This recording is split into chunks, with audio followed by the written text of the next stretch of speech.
جی بسم اللہ الرحمن الرحیم۔ آج ہم نے صحیح بخاری کا جو یہ چیپٹر تھا کتاب الاعتصام بالکتاب والسنہ، اس کا جو نصف حصہ تو ہم نے پڑھ لیا تھا، اب شاید نصف ثانی کی طرف ہم آگے بڑھیں۔ آگے جو سب چیپٹر ہے وہ ہے باب اس میں من آوا محدثن، اس کا گناہ کہ جس نے کسی محدث کو بدعتی کو ٹھکانہ دیا۔ کیونکہ اعتصام بالکتاب و سنہ کا باب ہے نا، تو اب اس میں بدعت کے مسائل بھی امام بخاری علیہ الرحمہ لے کر آئے ہیں۔ سنت کو نہیں تھامے گا تو ظاہری بات ہے بدعت کی طرف چلا جائے گا، بدعت کی طرف نکل جائے گا، اور سنت کو چھوڑ کے بدعات کی طرف جانے کا گناہ جو ہے وہ ہمارے دین میں کتنا واضح ہے، اس کو امام بخاری اصل میں کلیریفائی کر رہے ہیں۔ تو اعتصام بالکتاب و سنہ میں یہ بھی شامل ہے کہ بدعات سے اور اہل بدعت سے جو ہے وہ اعراض کرے۔ عاصم سے روایت ہے، وہ یہ کہتے ہیں قلت لانس، میں نے حضرت انس سے پوچھا حرم رسول اللہ صلی اللہ علیہ وسلم المدینہ، کہ اللہ کے رسول صلی اللہ علیہ وسلم نے مدینہ کو حرم قرار دیا، یعنی حرمت والا شہر قرار دیا؟ قال نعم، انہوں نے کہا ہاں۔ ما بین کذا الی کذا، فلاں پہاڑی سے لے کے فلاں پہاڑی تک، ٹھیک ہے۔ لا یقطع شجرها، آپ صلی اللہ علیہ وسلم نے کہا کہ اس کا درخت بھی نہیں کاٹا جائے گا۔ من احدث فیہا حدثا، جس نے مدینہ میں کسی بدعت کو رواج دیا، مطلب یہ ہے کہ مدینہ چونکہ اب سینٹر ہے، مرکز ہے اسلام کا، تو اس میں کوئی بدعت کو رواج دینا اس کی گویا کی شناعت زیادہ بڑھ جاتی ہے۔ ایک بات یہ بھی ٹھیک ہے، اس کا مطلب یہ نہیں کہ عام شہروں میں جو ہے وہ بدعت کو رواج دینے کی برائی نہیں ہے، عام شہروں میں بھی بدعت کو رواج دینے کی برائی ہے۔ یہ ایسی ہے نا جیسے اب حرمین شریفین میں اگر کوئی گناہ کرے گا تو ظاہری بات ہے وہ جو ہے وہ اس کے گناہ کا درجہ جو ہے وہ بڑھ جائے گا کہ ایسے مقام میں جو ہے وہ تم گناہ کر رہے ہو۔ تو جس نے مدینہ میں کوئی بدعت ایجاد کی فعلیہ لعنت اللہ والملائکۃ والناس اجمعین، تو اس کے اوپر تو اللہ کی لعنت ہو، فرشتوں کی اور تمام نوع انسانی کی۔ قال عاصم یہ کہتے ہیں فاخبرنی موسیٰ بن انس، کہ ہمیں موسیٰ بن انس نے خبر دی انہ قال او آوا محدثا، کہ یہ بھی آپ نے بیان فرمایا تھا کہ جس نے کسی بدعتی کو ٹھکانہ دیا، یعنی مدینہ میں جس نے کسی بدعتی کو پناہ دی تو اس کا بھی معاملہ یہی ہے۔ تو یہ گویا کہ بدعت اور اہل بدعت کی شناخت۔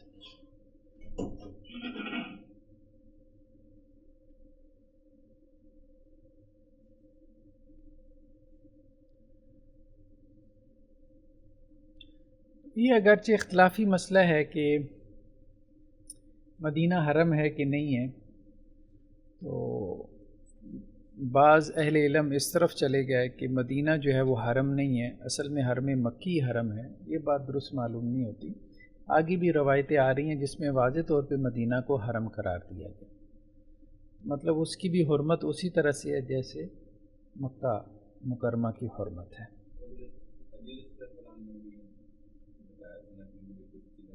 ہاں حضرت علی نے بھی بتایا تھا، وہ اصل میں ایک ایسی روایت سے استدلال کر لیا گیا نا جو اس موضوع میں واضح نہیں تھی۔ جیسے بعض احناف نے استدلال کیا کہ وہ جو روایت ہے نا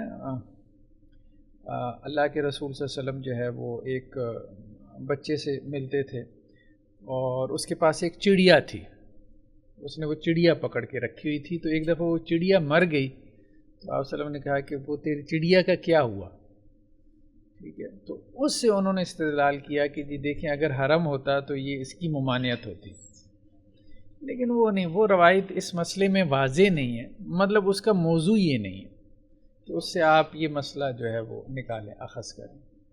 تو موضوع پہ جو روایات ہیں وہ بالکل صریح ہیں کہ مدینہ جو ہے وہ حرم ہے، ٹھیک ہے۔ جیسے یہاں پہ آ گئے نا، ہاں مدینہ کو آپ صلی اللہ علیہ وسلم نے حرم قرار دیا۔ مدینہ کو آپ صلی اللہ علیہ وسلم نے حرم قرار دیا۔ ایسے ہی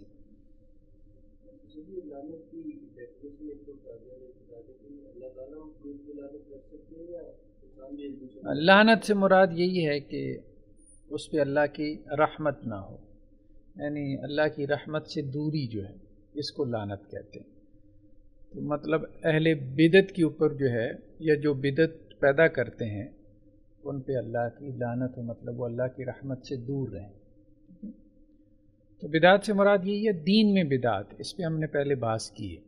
ہر نئی چیز کو آپ جو ہے وہ اس حکم میں نہیں لا سکتے۔ کچھ چیزیں تہذیب اور تمدن کے ارتقاء کی وجہ سے، جیسے ہم نے کہا یہ درس و تدریس ہے، اب بظاہر یہ بھی نئی چیز ہے لیکن یہ دین میں نہیں ہے، ٹھیک ہے۔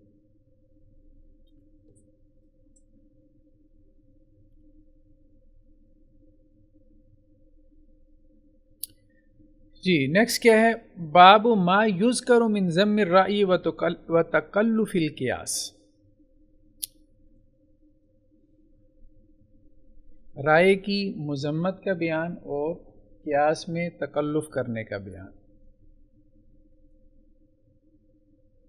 اچھا ہاں، ایک اور مسئلہ آج کل خیر وہ فیس بک پہ بھی کافی زیادہ چلا، یہ ابھی پچھلا چیپٹر گزرا ہے جو ہمارے ہاں کچھ جو ہے نا سلفی حضرات نے، اہل حدیث حضرات نے، اہل حدیث نے نہیں بلکہ کہنا چاہیے سب نے، اہل حدیثوں کا خیال ہے کہ شاید ان میں سے بعض نے کیا لیکن سب نے ہی یہ سختی کی ہے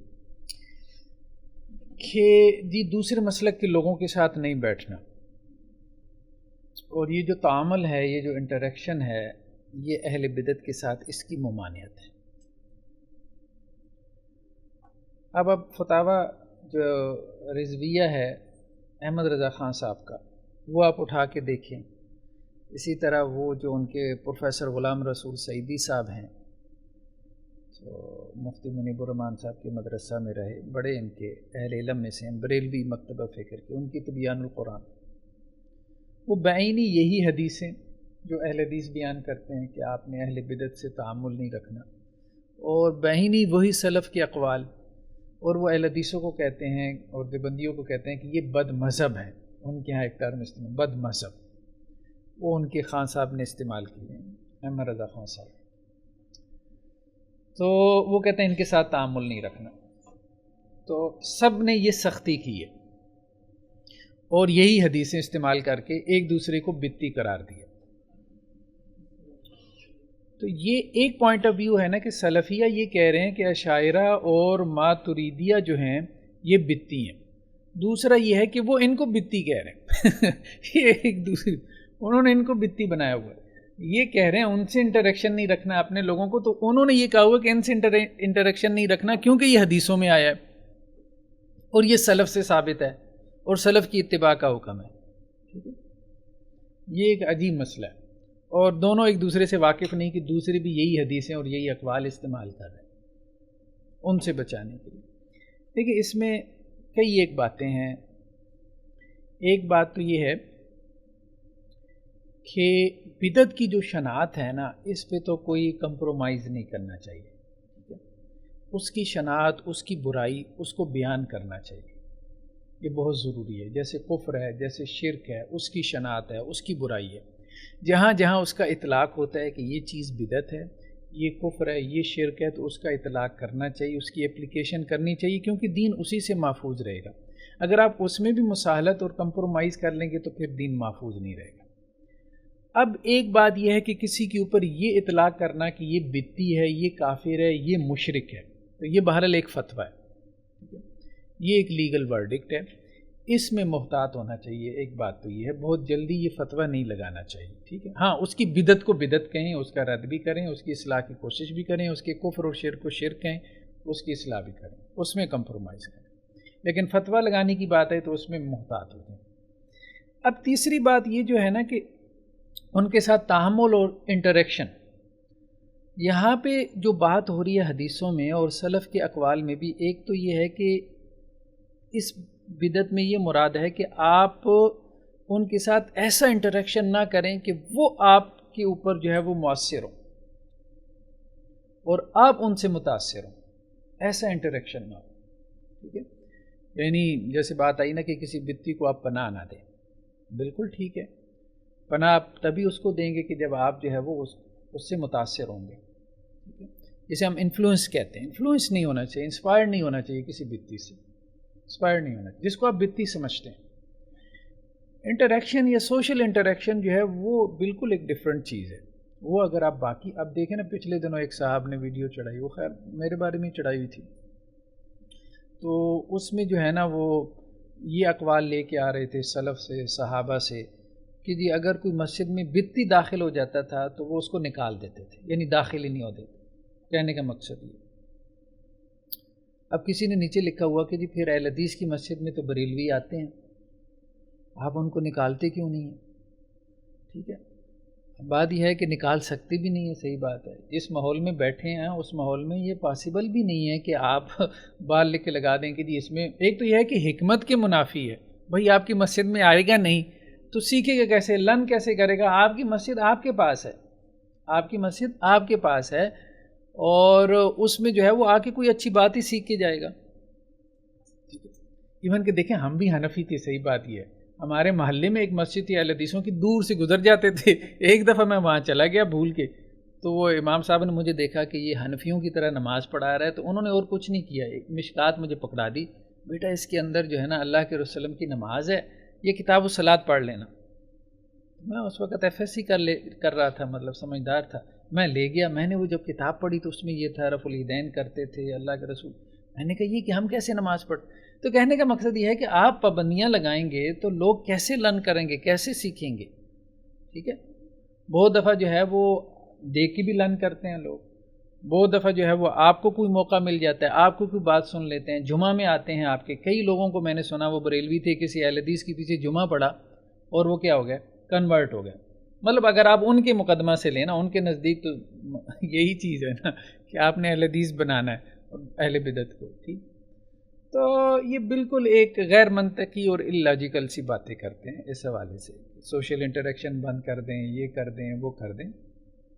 اصل بات یہ ہے کہ یہ سارے اقوال جو ہے وہ مصلحت کے اوپر بیس کرتے ہیں، ٹھیک ہے، تو اگر کوئی دینی مصلحت ہے، یعنی اہل بدعت کے ساتھ انٹریکشن میں دینی مصلحت ہے اور اس میں اہل دین کو، اہل سنت کو فائدہ ہوگا اس سوشل انٹریکشن میں، تو وہ رکھنا چاہیے، اور خاص طور پہ جب کہ آپ کمزور ہوں۔ یہ سارا بیانیہ جو ہے وہ اس وقت کا ہے کہ جب دین مضبوط ہے، جب دین مضبوط ہے تو ظاہری بات ہے کہ وہ کیوں برداشت کرے گا بدعت کو اور اہل بدعت کو، لیکن جب اہل سنت کمزور ہوں گے تو ظاہری بات ہے وہ تو اپنی بقا کی جنگ لڑ رہے ہیں، ایسے میں وہ اپنی مسجدوں کے دروازے بند کر دیں گے تو پھر کیا ہوگا؟ تو ایک بات تو یہ کہ اس چیز کو سمجھنا چاہیے کہ ماحول کا فرق ہوتا ہے، ماحول کا فرق ہوتا ہے، اور ماحول کی وجہ سے بعض اوقات عرف کے تبدیل ہونے سے اور بعض اوقات جو ہے وہ حالات کے بدلنے سے فتویٰ بدل جاتا ہے۔ اور دوسری بات یہ ہے کہ وہ جو بدعت تھی اس میں بعض اہل علم نے بات کی ہے کہ جس میں صحابہ نے بہت سخت جو ہے وہ ریئیکشن دیا، وہ بدعت مکفرہ تھی۔ مثال کے طور پہ آپ دیکھیں گے عبداللہ بن عمر رضی اللہ عنہ سے بعض اقوال آتے ہیں اہل بدعت کے بارے میں، وہ اصل میں تقدیر کے بارے میں، کیونکہ صحابہ کے دور میں تقدیر کا انکار شروع ہو گیا تھا، اور تقدیر فنڈامنٹل بیلیفز میں سے، مبادیات میں سے، تو اگر کسی کی بدعت کفر تک پہنچ جائے تو اس وقت آپ لوگوں کو تحذیر کر سکتے ہیں، تنبیہ کر سکتے ہیں کہ یار اس کے پاس نہ بیٹھو، تاکہ لوگ اس سے متاثر نہ ہو جائیں۔ تو یہ ایسی ہے جیسے اب آپ دیکھیں نا کہ آج کل الہاد کی بدعت، الہاد بھی ایک بدعت ہے نا، ایتھیزم، اب آپ لوگوں کو یہ کریں گے نا، منع کریں گے کہ یار ملیدوں کے پاس، عام لوگوں کی بات کر، وہ تمہارے دل میں شک کا جو ہے وہ بیج ڈال دیں گے، ملیدوں کے پاس نہ بیٹھو۔ لیکن ایک اہل حدیث نے بریلوی سے کیا متاثر ہونا ہے؟ اس نے تو اس کو متاثر کرنا ہے، اگر وہ بریلوی سے متاثر ہو جائے تو اس کا مطلب یہ ہے کہ آپ نے کیا کیا ہے، آپ کی توحید کس کام کی ہے، ٹھیک ہے، آپ نے اس پہ کتنی محنت کی ہے۔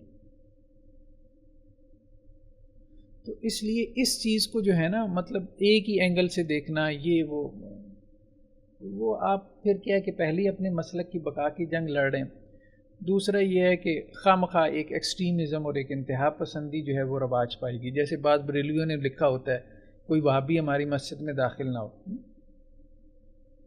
کہ قرآن کی واضح آیات ہیں وَأَنَّ الْمَسَاجِدَ لِلَّهِ، وہ کیا ہے، ومن اظلم ممن منع مساجد اللہ، یعنی اس کا رفیع اسم، اس سے بڑا ظالم کون ہے جو اللہ کی مسجدوں سے روکے؟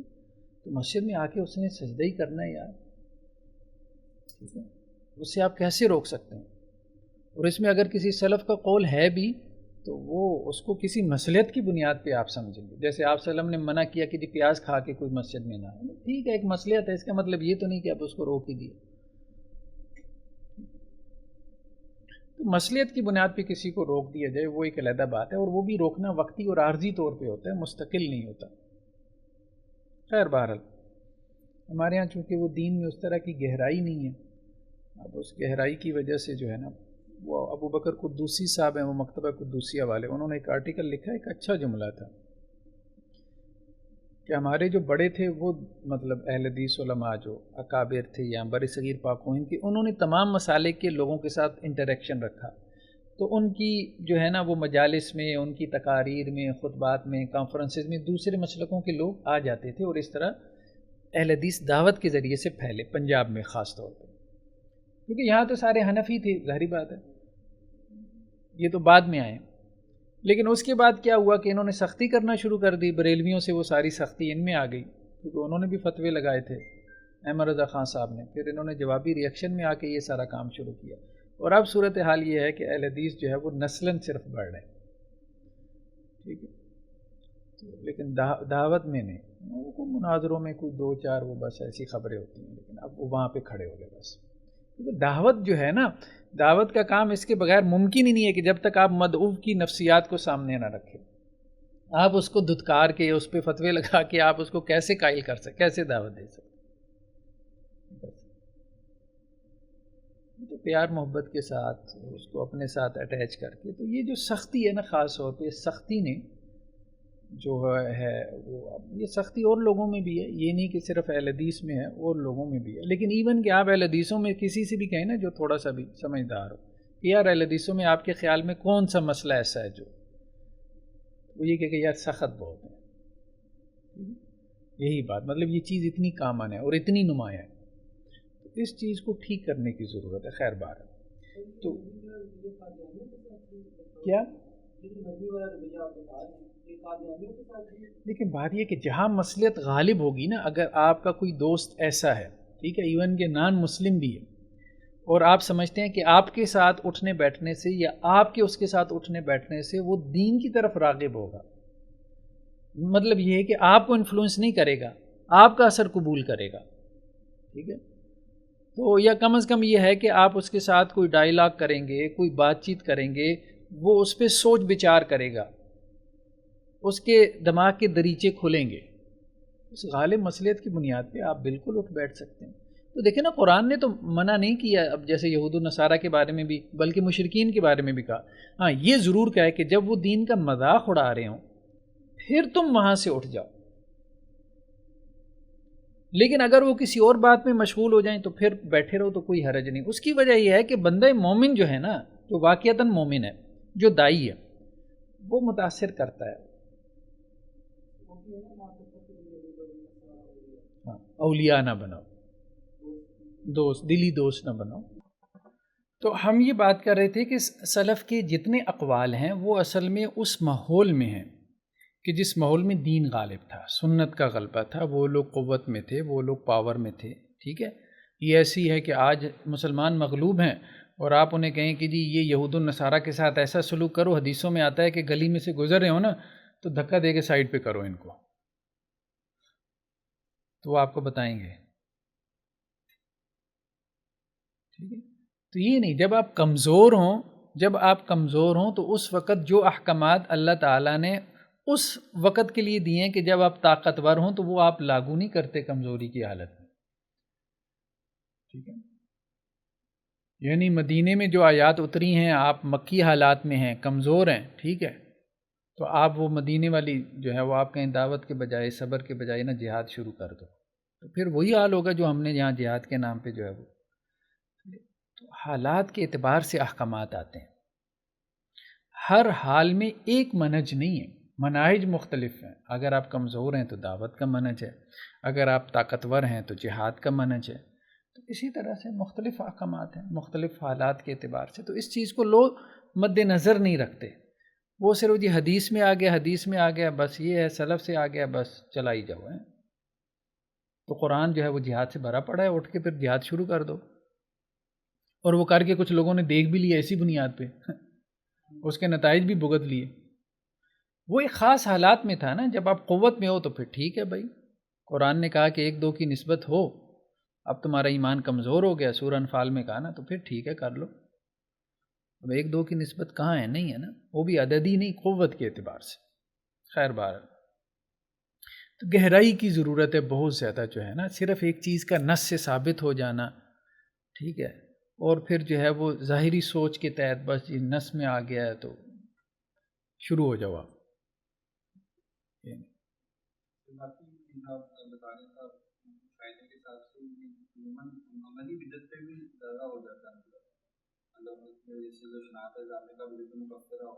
مفسرہ بھی اگر عقیدے والی ہو تو اس کی شناخت زیادہ ہوگی بنسبت اس کے کوئی عمل کی بدعت ہے، عملی جس طرح کا زیادہ ریئیکشن محسوس ہوتا ہے شاید عمل کی بدعت پہ زیادہ آتا ہے، اس کا درجہ پھر نسبتاً کم ہے۔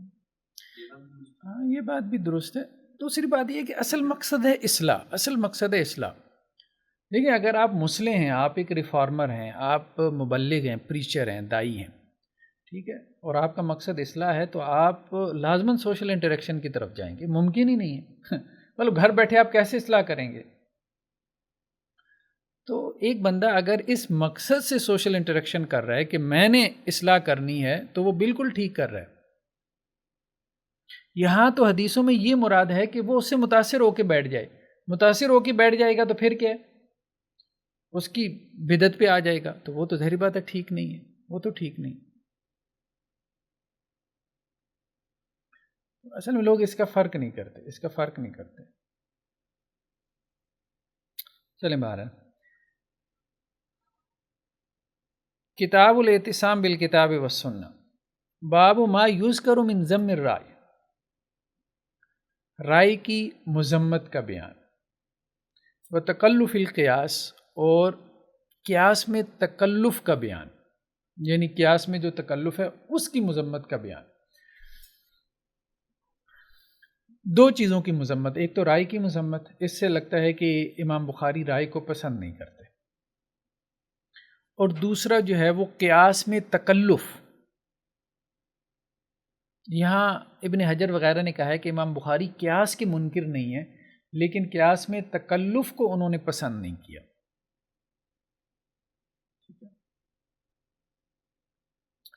اچھا رائے سے کیا مراد ہے؟ کیا مطلقاً امام بخاری جو ہے وہ رائے کے خلاف ہیں؟ بظاہر باب کے عنوان سے تو یہی محسوس ہوتا ہے، لیکن جو حدیث آئی ہے اس میں ابن حجر وغیرہ نے کہا ہے کہ نہیں، یہاں رائے سے مراد وہ رائے ہے جو دین کے مقابلے میں ہو۔ تو یہ تشریح کسی حد تک ایکسیپٹڈ ہے۔ اس کی وجہ یہ ہے کہ اوپر جو چیپٹر کا جو عنوان چل رہا ہے نا وہ یہی ہے، الاعتصام بالکتاب والسنہ، یعنی اگر رائے اس نے دی ہے کتاب و سنت کے اعتصام کی بنیاد پہ، یا کتاب و سنت کو تھامتے ہوئی یا اس کے اندر رہتے ہوئے، پھر تو کوئی حرج نہیں ہے۔ لیکن اگر وہ آزاد رائے ہے، کتاب و سنت سے آزاد رائے ہے، تو پھر اس کی مذمت جو ہے وہ امام بخاری بیان کر رہے ہیں، یہ بات ٹھیک ہے۔ سیدنا عروہ سے ہے، وہ یہ کہتے ہیں قال حج علینا عبداللہ بن عمر، کہ عبداللہ بن عمر جو ہے وہ انہوں نے حج کیا ہمارے ساتھ۔ یقول سمعت النبی صلی اللہ علیہ وسلم، اور وہ یہ کہہ رہے تھے کہ میں نے اللہ کے نبی صلی اللہ علیہ وسلم کو سنا کہ آپ کہہ رہے تھے ان اللہ لا ينزع العلم بعد ان اعطاکم، کہ اللہ سبحانہ و تعالیٰ جو ہے وہ تم سے علم نہیں اٹھائے گا اس کے بعد کہ اللہ نے وہ علم تم کو دے دیا، انتزاعاً، اچانک، مطلب اچانک نہیں چھین لے گا، ولیکن ینتزعہ منہم مع قبض العلماء بعلم، لیکن اللہ تعالیٰ اس علم کو اٹھا لیں گے اس طرح سے کہ علماء کو اللہ تعالیٰ اٹھا لیں گے، اور ان کے ساتھ ان کا علم بھی اٹھ جائے گا، ٹھیک ہے۔ تو علم نہیں اٹھے گا، بلکہ علم ظاہری بات ہے علماء کے پاس ہی ہوتا ہے، کتابوں میں تھوڑا ہوتا ہے۔ ہمارے یہاں یہ غلط فہمی بعض لوگوں میں ہوتی ہے۔ اب کچھ دن پہلے ایک صاحب کہہ رہے تھے کہ کوئی ایسی کتاب فلسفے کی بتا دیں جس سے جو ہے نا وہ فلسفہ سمجھ میں آ جائے۔ تو بات یہ ہے کہ بھائی فلسفے کی بہترین کتاب بھی آپ پکڑیں گے تو آپ کو نیند ہی آئے گی، فلسفہ نہیں سمجھ میں آئے گا جب تک آپ کسی فلسفی کے پاس بیٹھیں گے نہیں۔ ٹیکنیکل سبجیکٹس ہیں نا، یہ ایسی ہے جیسے میڈیکل سائنس کی کتاب آپ بتا دیں میں پڑھ لوں تو مجھے میڈیکل سائنس، یا انجینئرنگ کی کتاب بتا دیں مجھے انجینئرنگ سمجھ میں آ جائے۔ استاذ بہت اہم ہوتا ہے، استاذ کے بغیر بات سمجھ میں نہیں آتی، ٹھیک ہے؟ تو کتابی علم جو ہے نا ہمیشہ ناقص ہوتا ہے، کمزور ہوتا ہے، کچا علم ہوتا ہے۔ تو علم جو ہے نا وہ نہیں اٹھایا جائے گا بلکہ علماء اٹھا لیے جائیں گے اور ان کے ساتھ علم بھی اٹھ جائے گا۔ فیبقى ناس جہال، تو اب کچھ جاہل لوگ باقی رہ جائیں گے۔ یستفتون، جن سے فتویٰ طلب کیا جائے گا۔ فیفتون، پس وہ فتویٰ دیں گے۔ برأیہم، اپنی رائے سے۔ یہ بات ہے، یہاں سے جو ہے وہ امام بخاری رائے کی مذمت نکال رہے ہیں، جاہل کا فتویٰ دینا، یعنی یہاں سے یہ بات بھی سمجھ میں آ رہی ہے کہ بغیر علم کے جب فتویٰ دیا جائے گا تو وہ امام بخاری کے نزدیک کیا ہے؟ رائے سے ہے، اور وہ رائے کیا ہے؟ مسموم ہے۔ اب دیکھیں نا، جیسے عام لوگ جو ہے وہ رائے زنی شروع کر دیتے ہیں دین میں، اپنی رائے کا اظہار شروع کر دیتے ہیں، ان کے پاس علم نہیں ہوتا، علم نہیں ہوتا۔ فَيُضِلُّونَ، پس وہ گمراہ کریں گے، وَيَضِلُّونَ، اور گمراہ ہوں گے بھی، خود بھی گمراہ ہوں گے اور لوگوں کو بھی گمراہ کریں گے۔ تو بغیر علم کے فتویٰ دینا ایک ایسی رائے کی بنیاد پہ فتویٰ دینا ہے جو کہ مذمت، جس کی مذمت آئی ہے۔ اب وہ حضرت عروہ کہتے ہیں فحدثت بھی عائشہ زوج النبی صلی اللہ علیہ وسلم، میں نے ام المومنین حضرت عائشہ رضی اللہ عنہ سے یہ حدیث بیان کی، ٹھیک ہے۔ ثم ان عبداللہ ابن عمر حج، بعد اس کے بعد پھر ایک مرتبہ حج پہ جو ہے وہ حضرت عبداللہ بن عمر آئے۔ فقالت یا ابن اختی انطلق الی عبداللہ، پھر حضرت عائشہ نے کیا کیا، کہا کہ بتیجے آپ پھر عبداللہ بن عمر کے پاس جائیں۔ فاستثبت لی منہ الذی حدثتنی عنہ، آپ ایسا کریں کہ یہ جو حدیث آپ نے مجھے ان سے بیان کی تھی نا، یہ دوبارہ ان سے ذرا سن کے آئیں۔ فجئتہ، تو میں حضرت عبداللہ بن عمر بن العاص کے پاس آیا۔ فسألتہ، تو میں نے ان سے سوال کیا۔ فحدثنی بھی، تو انہوں نے مجھے وہ حدیث دوبارہ بیان کر دی۔ کنحو ما حدثنی، جیسا کہ پہلے بیان کی تھی۔ اب اس سے یہ بھی اندازہ لگائیں کہ حضرت عائشہ رضی اللہ عنہ کو یہ تھا کہ پتہ نہیں وہ اگر تو وہ حدیث تھی تو انہوں نے صحیح یاد رکھا ہوگا۔ تو پھر حضرت عائشہ نے جو اس پہ تبصرہ کیا نا، فاتیت عائشہ فاخبرتها، تو میں حضرت عائشہ رضی اللہ عنہ کے پاس آیا، میں نے انہیں خبر دی۔ فعجبت، تو وہ بہت متعجب ہوئی۔ فقالت، اور کہنے لگی، واللہ لقد حافظ عبداللہ ابن عمر، اللہ کی قسم عبداللہ بن عمر نے تو بڑا محفوظ رکھا، یعنی پچھلے سال جب پہلے حج پہ آئے تھے تو وہی حدیث بعینی۔ اچھا، اس سے امام بخاری نے ایک اور بھی اشارہ کیا کہ اصل میں علم یہ ہے رسول اللہ صلی اللہ علیہ وسلم کی سنت، تو صحابہ نے اس کو بعینی محفوظ کیا، رسول اللہ صلی اللہ علیہ وسلم کی سنت کو صحابہ نے ایک ایک لفظ محفوظ کیا، پھر اس سے استدلال کیا۔ وہی نا الاعتصام بالکتاب والسنہ، تو سنت کی حفاظت کا بھی بیان اس میں آ گیا کہ سنت کو کس طرح سے محفوظ کیا گیا، کہ وہ حدیث جو ہے وہ چند سال پہلے حج کے موقع پہ حضرت عائشہ نے سنی تھی، دوبارہ جو ہے وہ بھیجا حضرت عروہ کو کہ سن کے آؤ، تو ایک لفظ تبدیل نہیں تھا۔ تو انہوں نے کہا انہوں نے بہت اچھے سے یاد کیا۔ تو گویا یہ صحابہ کی عادت تھی کہ آپ صلی اللہ علیہ وسلم کی جب بات ہوتی تھی تو وہ اس کو اہمیت دیتے تھے اور اچھے سے یاد کرتے تھے اور رکھتے تھے۔ میں آج ہم ایک بات کریں گے نا تو سال بعد شاید وہی بات ہماری تبدیل ہو جائے گی۔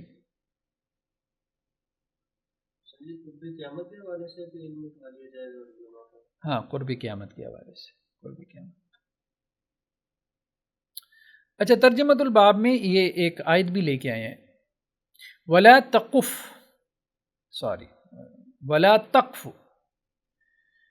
سورہ اسراء کی آیت ہے، لا تقل ما لیس لک بہ علم، ٹھیک ہے، جس کا آپ کے پاس علم نہیں ہے تو وہ بات نہ کریں، یعنی جس کی آپ کے پاس علمی بنیاد نہیں ہے وہ بات نہ کریں۔ تو وہی اعتصام بالکتاب والسنہ، کتاب اللہ کی بنیاد پہ کوئی بات کریں یا سنت رسول کی بنیاد پہ۔ اگلا چیپٹر بھی یہی ہے۔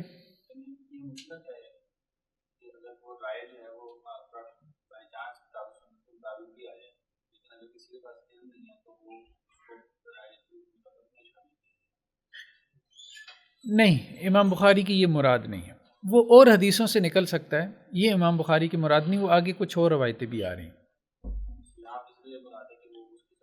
بغیر علم کی جو ہے وہ فتویٰ دینا، یہ رائے کی بنیاد پہ فتویٰ دینا ہے، اور علم سے مراد کتاب و سنت کا علم، کیونکہ ایک اوپر آیت بیان کر دی نا، وَلَا تَقْفُ مَا لَيْسَ لَكَ بِهِ علم، ٹھیک ہے، تو اس علم میں قرآن آ گیا، پھر دوسرا حدیث آ گئی کہ صحابہ نے اس کو کس طرح سے محفوظ کیا۔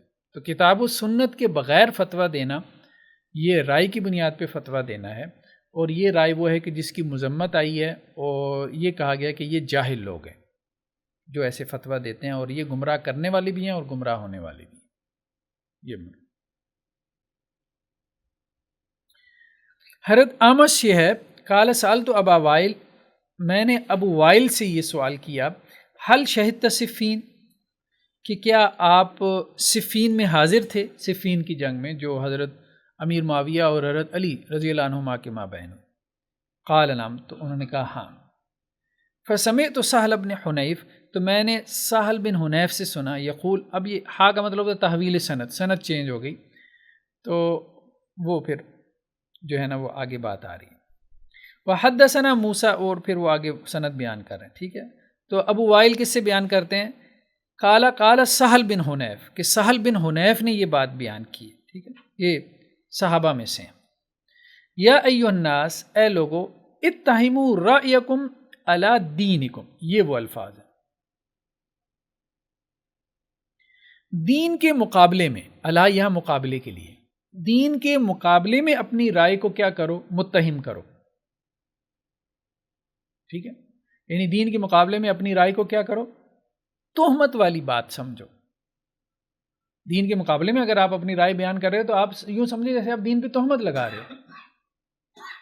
تو اس سے ابن حجر علیہ رحمہ وغیرہ نے نکالا ہے کہ یہ جس رائے کی مذمت کر رہے ہیں، رائیکم، وہ دین کے مقابلے میں ہے، اور دین سے مراد وہی کتاب و سنت ہے۔ وہاں اس میں امام بخاری کا نا ذہن ایک اور ہے، جو انہوں نے کچھ اور مقامات پہ کھولا ہے اور اس پہ ابواب بھی باندھے۔ وہ یہ کہتے ہیں، دیکھیں صحابہ جو تھے نا، امام بخاری ایسی مثالیں لے کے آئے ہیں، آگے بھی آ رہی ہیں۔ حضرت عمر جیسے صحابی، انہیں بعض حدیثوں کا علم نہیں تھا، ٹھیک ہے، تو اس لیے ائمہ جو ہے نا، بعض اوقات ان کے سامنے حدیث نہیں ہوتی، جب صحابہ تک نہیں پہنچی تھی تو یہ بات زیادہ اولا ہے کہ بعض ائمہ کو حدیث کا علم نہ ہوا ہو اور انہوں نے کوئی فتویٰ دے دیا ہو، تو اب اگر حدیث آپ کے سامنے آ گئی تو یہ گویا کہ آپ رائے کو کیا کر رہے ہیں؟ دین کے مقابلے میں ترجیح دے رہے ہیں، یہ رائے مذموم ہے، آپ دفاع نہ کریں۔ یہ آگے چل کے امام بخاری نے اپنا ذہن کھولا ہے، تو وہاں وہ یہ کہہ رہے ہیں کہ اب ظاہری بات ہے کوئی عالم دین تو ایسا نہیں کرے گا نا کہ دین کے مقابلے میں اپنی رائے پیش کرے گا، کوئی بھی عالم دین ایسا نہیں کرے گا، وہ حنفی ہو، شافعی ہو، مالکی ہو، حنبلی، ہاں یہ ہو سکتا ہے کہ اس تک حدیث پہنچی نہ ہو، ٹھیک ہے، یا یہ ہو کہ قرآن کی اس آیت کے مفہوم کی طرف اس کا ذہن نہ گیا ہو، جیسے اب آپ دیکھیں نا کہ حضرت عمر رضی اللہ عنہ کا ذہن نہیں گیا آپ صلی اللہ علیہ وسلم کی جو ہے وہ وفات کے وقت، حضرت ابو بکر نے آیت پڑھی ہے، ٹھیک ہے، حضرت عمر تو تلوار لے کے کھڑے ہو گئے تھے کہ جو کہے گا کہ محمد صلی اللہ علیہ وسلم فوت ہو گئے تو میں تو گردن اڑا دوں گا، تو حضرت ابو بکر نے جب وہ آیت پڑھی ہے، وما محمد الا رسول قد خلت من قبل الرسل افئن مات او قتل انقلبتم، تو پھر حضرت عمر نے کہا مجھے تو ایسے لگا جیسے یہ آج نازل ہوئی ہے۔ تو بعض اوقات ایک آیت آپ کے علم میں ہوتی ہے لیکن آپ اس کو اس وقت، جسے ہم کہتے ہیں استشہاد نہیں ہوتا، ہاں حق مہر والے واقعے میں بھی حضرت عمر رضی اللہ عنہ کے ذہن میں وہ واضح نہیں تھی، تو اس لیے بعض اوقات یہ ہے کہ کسی امام، کسی بڑے محدث، اس کے ذہن میں وہ آیت ہو سکتا ہے اس وقت مستحضر نہ ہوئی ہو، لنک نہ کر سکا ہو، ٹھیک ہے، اور دوسری بات یہ ہے کہ حدیث اس تک نہ پہنچی ہو، تو اس بنیاد پہ اگر اس نے کوئی فتویٰ دے دیا وہ تو معذور ہے، وہ تو اللہ کے ہاں معذور ہے، کیونکہ اس نے دین کے مقابلے میں نہیں دیا، اس کے سامنے وہ دین تھا ہی نہیں۔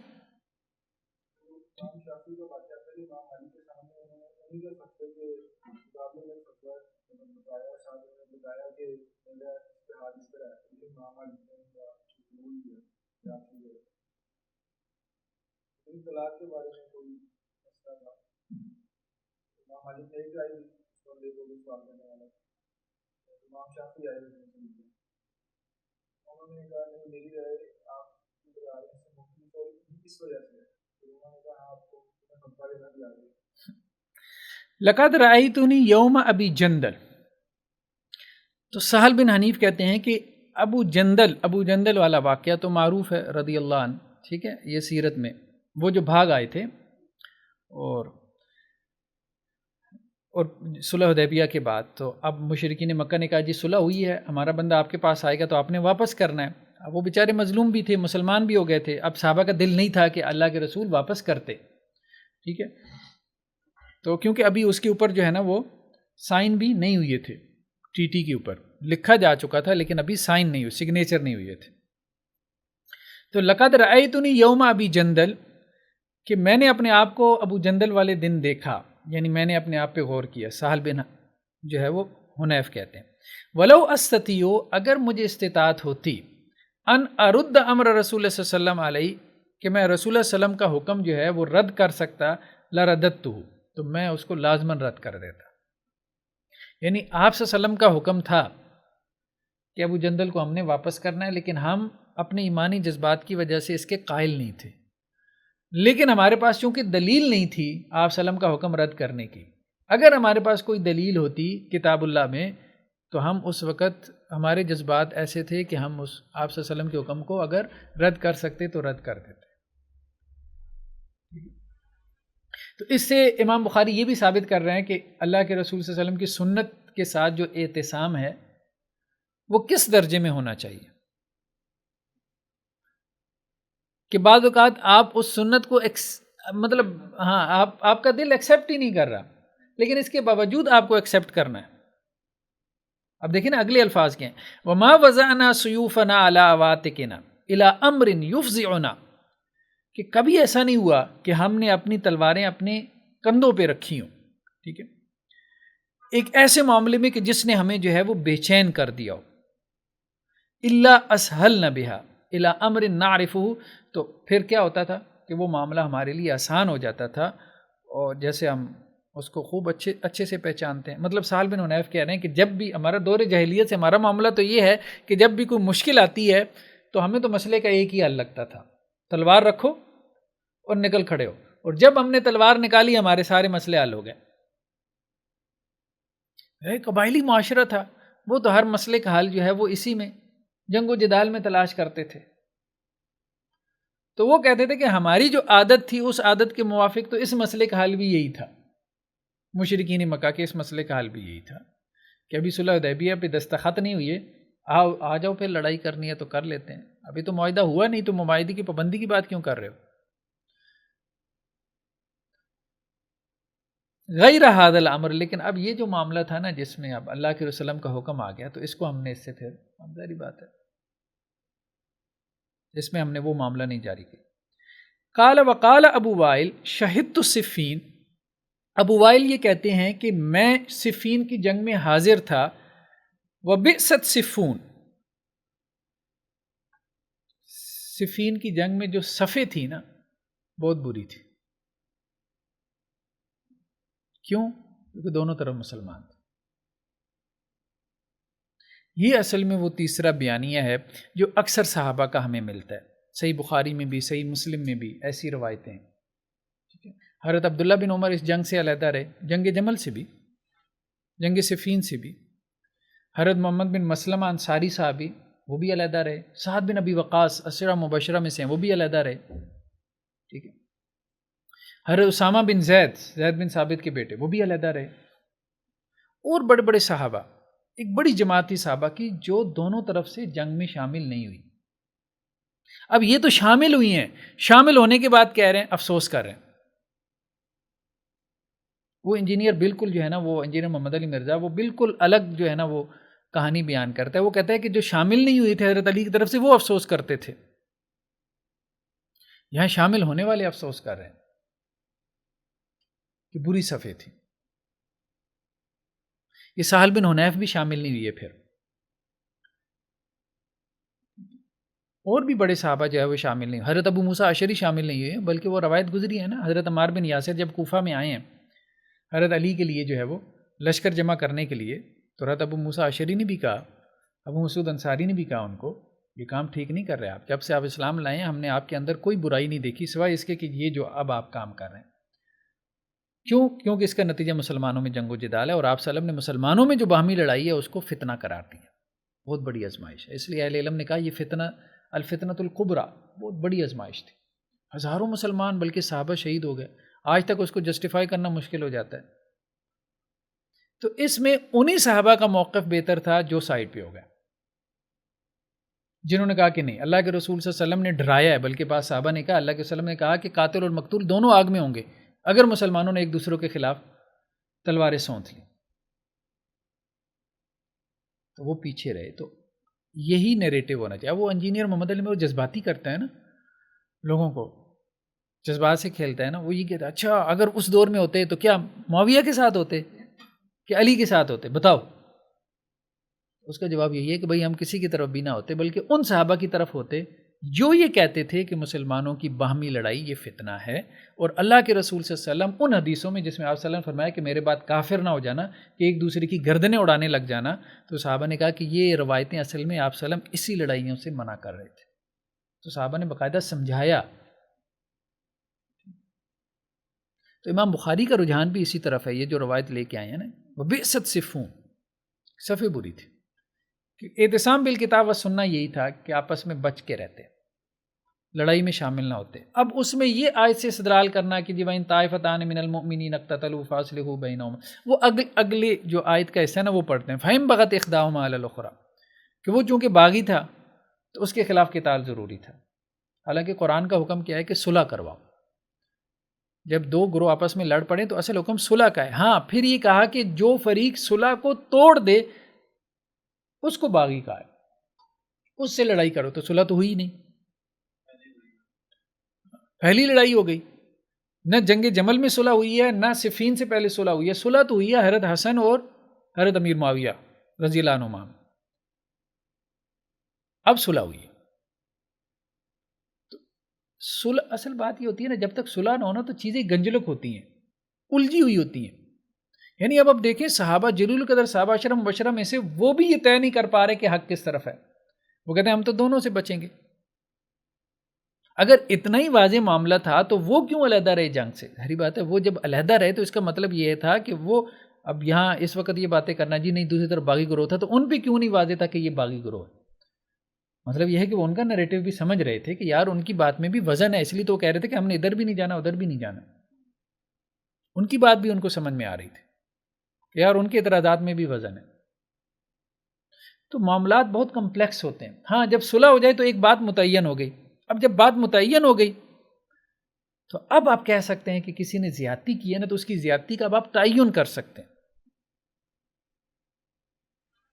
صلح سے پہلے یہ تعین نہیں ہو سکتا، فلاں نے یہ کیا فلاں نے یہ کیا، وہ تو پھر ایک سلسلہ ہوتا ہے نا واقعات کا نہ ختم ہونے والا، اس نے یہ کیا تھا اس نے یہ کیا تھا، یہ اس کا رد عمل ہے، یہ اس کا ریئیکشن ہے، یہ اس کا رسپانس ہے، آپ کیا کریں گے؟ الجھ جائیں گے۔ کس نے یہ کام شروع، کس کی غلطی تھی؟ جیسے ہمارے ہاں یہ بحثیں پیدا ہوئیں، ٹھیک ہے، کہ ہمارے ہاں جو یہ خاص طور پہ ٹی ٹی پی بنی ہے، اب وہ ٹی ٹی پی والے کیا جسٹیفائی کرتے ہیں جی لال مسجد کا واقعہ ہوا، اچھا وہ پھر ادھر سے کیا آ جائے گا کہ جی لال مسجد کا واقعے کی وجوہات وہاں جو ہم نے زیادتی کی ہے تو وہ اس کے پیچھے یہ ریزن تھی، وہ پھر کیا، وہ لمبا ایک سلسلہ شروع ہو جاتا ہے نہ ختم ہونے والا۔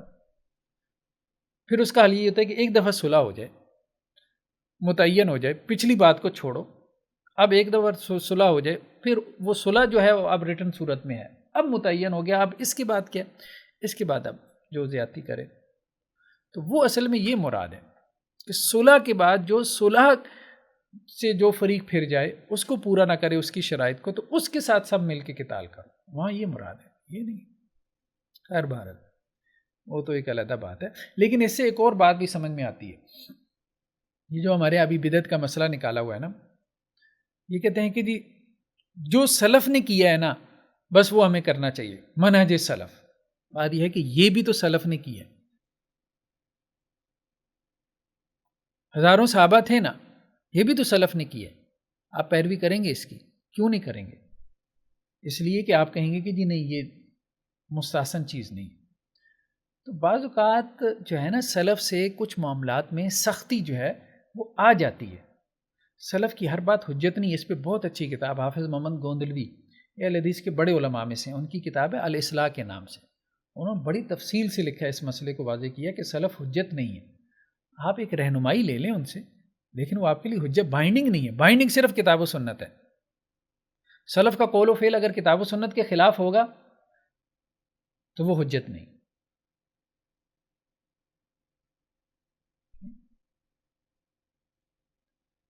تو اب یہاں اسی چیز کو آپ دلیل بنا لیں، ٹھیک ہے، کہ جی قصاص کے مسئلے میں جو ہے وہ آپ یہ سارا جو ہے وہ معاملہ پھر سے کھڑا کر سکتے ہیں. اس طرح سے نہیں. تو ہزاروں بھی صحابہ ہوں، ان کا عمل بھی حجت نہیں ہو سکتا. یہاں دونوں طرف ہزاروں صحابہ، اور یہ خود صحابہ نے بتایا، جو صحابہ اس سے علیحدہ رہے. اصل چیز کتاب و سنت ہے. ہر چیز کو آپ کتاب و سنت پہ پیش کریں گے. ہاں سلف کے زمانے کو خیر القرون کا زمانہ کہا گیا اوورال، ٹھیک ہے، کہ اس میں خیر غالب ہے، خیر غالب ہے. لیکن اس کا مطلب یہ نہیں کہ وہاں کی ہر بات آپ بعینی ہی لیں گے. یہ تو پھر آپ نے ان کو کتاب و سنت ہی بنا دیا، اور ان کو آپ نے معصوم بنا دیا یا پیغمبر بنا دیا. یا یہ وہی بات ہو گئی جو آپ دوسرے لوگوں پہ رد کرتے تھے کہ جی وہ ائمہ کی ہر بات لے لیتے ہیں، کتاب و سنت کے مخالف بھی ہو. یہ درست نہیں. کیونکہ سلف میں جو ہے وہ خیر کا پہلو غالب تھا، تو اس لیے سلف سے مجموعی طور پہ آپ رہنمائی لیں گے خیر القرون کے زمانے سے. جی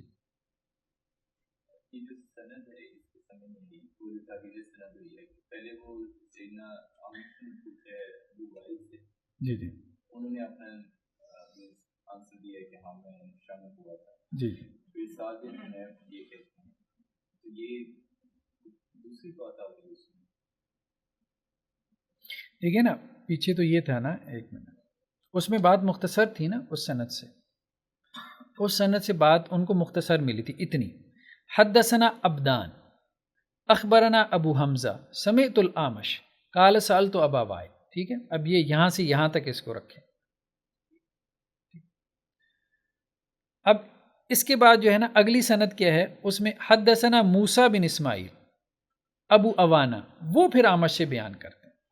تو یہ سند یعنی امام بخاری کی استاد ہے نا موسیٰ بن اسماعیل. تو سند تبدیل ہو گئی تو بعد میں اضافہ بھی ہو گیا، یہ کہنا چاہ رہے ہیں. لیکن اینڈ پہ جا کے پھر دوبارہ سے وہ جو کوٹ آیا نا وہ ان کا ہے ابو وائل کا. ہاں یہ جو ابو وائل جو ہیں یہ تابعی ہیں، یہ صحابی سے بیان کر رہے ہیں. یہ تابعی ہیں اور یہ خود اس میں صفین میں حاضر تھے.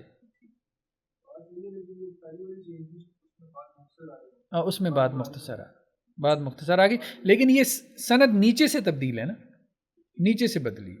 ہاں اوپر سے تو وہ ایک ہی ہے.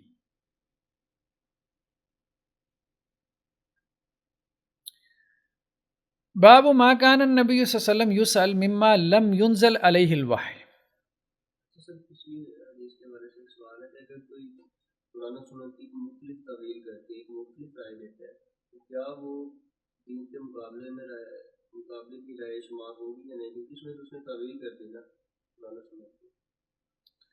دیکھیں اصل بات یہ ہے کہ اگر کوئی کتاب و سنت کی بنیاد پہ ہی کوئی رائے دے رہا ہے نا، تو ہم اس کو نہیں کہہ سکتے کہ وہ دین کے مقابلے میں رائے دے رہا ہے، اگر وہ کتاب و سنت کو بنیاد بنا رہا ہے. باقی یہ ہے کہ تکلف سے بنیاد بنا رہا ہے، تو تکلف جو ہے نا اس کو ہمارے دین نے پسند نہیں کیا، تکلف کو پسند نہیں کیا، اس سے بچنا چاہیے. یہ میں نے آپ کو بتایا کہ یہ غلف پیدا ہوا ہے، یہ ان لوگوں میں بھی پیدا ہوا ہے کہ جنہوں نے ائمہ کی تقلید کی ہے، اور سلفیوں میں بھی ہے یہ غلف بہت زیادہ ہے. سلف کے نام پہ ایک آدھا قول مل جائے گا، اور دوسری طرف جو ہے وہ مطلب اب وہ ایک جو ہے نا وہ ہمارے مطلب جاننے والی ہیں، ہمارے گاؤں کی ہیں اہل حدیث عالم دین، تو ان کی ایک ویڈیو کافی وائرل ہوئی. بہرحال کچھ لوگوں نے اس کی پھر بعد میں تعویل بھی کی کہ جی اگر سلف کے قول کے مقابلے میں 1000 آیات بینات، آیات نہیں آیات بینات بھی آ جائیں گی تو پھر بھی ہم سلف کا قول لیں گے، ٹھیک ہے؟ 1000 آیات بینات، بین کا مطلب سمجھتے ہیں، صریح نصوص سلف کے قول کے مقابلے میں آ جائیں، تو وہی تقلیدی جمود ہے۔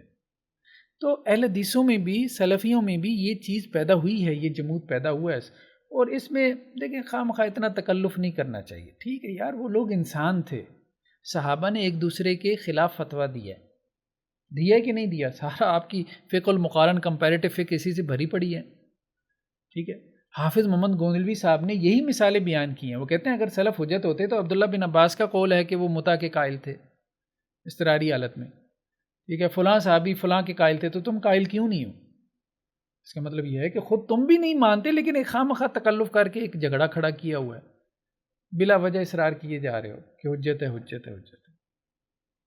حجت کچھ بھی نہیں، حجت کا مطلب بائنڈنگ صرف کتاب و سنت، باقیوں سے رہنمائی لی جائے گی، ائمہ دین سے بھی آپ رہنمائی لیں گے، ٹھیک ہے؟ ظاہری بات ہے انہوں نے زندگیاں جو ہے وہ اپنی کھپائی ہیں علم پڑھنے پڑھانے میں، یہ بھی نہیں ہے کہ جی یہ جتنی فقہ اسلامی ہے اس کو دریا برد کر دو، وہ دوسری طرف ایک اور وہ غلط رویہ، اور یہ بھی ٹھیک نہیں کہ جی آپ نے سلف کو دیکھنا ہی نہیں، آپ سلف کو بھی دیکھیں گے، محدثین کو بھی، ہماری تاریخی علمی روایت ہے، یہ پورا جو ہے وہ ایک تاریخ ہے، تو اس سے آپ استفادہ کریں گے مجموعی طور پہ، لیکن بائنڈنگ اپنے لیے صرف کتاب و سنت کو، باقی کے ساتھ آپ کا تمسک ہوگا، بلائنڈ فالوئنگ یہ ٹھیک نہیں۔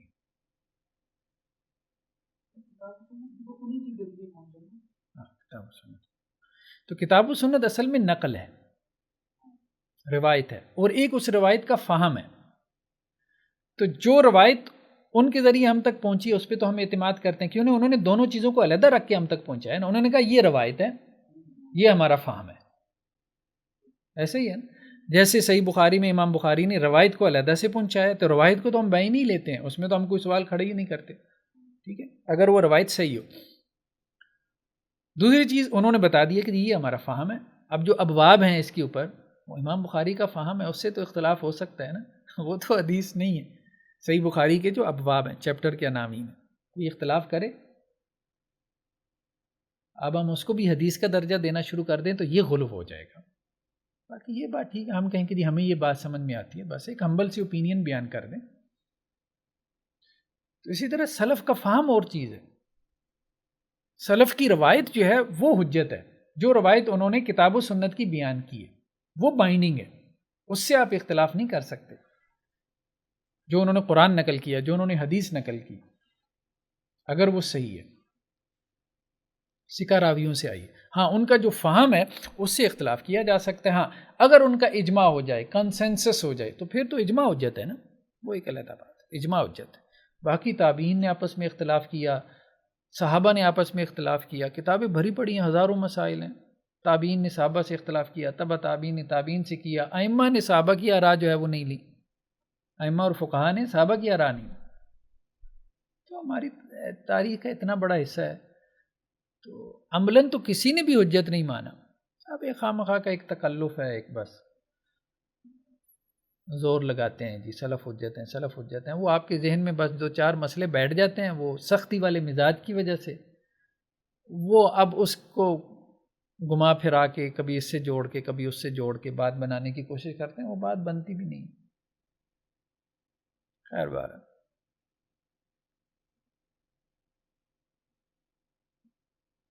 ایک اور بات کی جا سکتی ہے کہ جو منہج سلف ہے وہ حجت ہے، فہم سلف نہیں، فہم تو انڈرسٹینڈنگ ہے، فہم تو کسی کا بھی غلط ہو سکتا ہے، آیت کا فہم ہو وہ بھی غلط ہو سکتا ہے، ٹھیک ہے؟ وہ تو حضرت عمر رضی اللہ عنہ کی مثالیں ملتی ہیں، ٹھیک ہے؟ ہاں منہج کہتے ہیں کہ جن اصولوں کی روشنی میں انہوں نے کتاب و سنت سے استدلال کیا، یعنی منہج سے مراد منہج استدلال، یہ وہ والا منہج نہیں جو یہ مراد لیتے ہیں، جسے ہم اصول فقہ کہتے ہیں، وہ ٹھیک ہے، وہ بائنڈنگ ہے، یعنی کتاب و سنت سے استدلال کے نئے اصول وضع نہ کریں، وہ مبادیات دین میں آ جاتے ہیں نا، فنڈامنٹلس۔ چلیں بارہ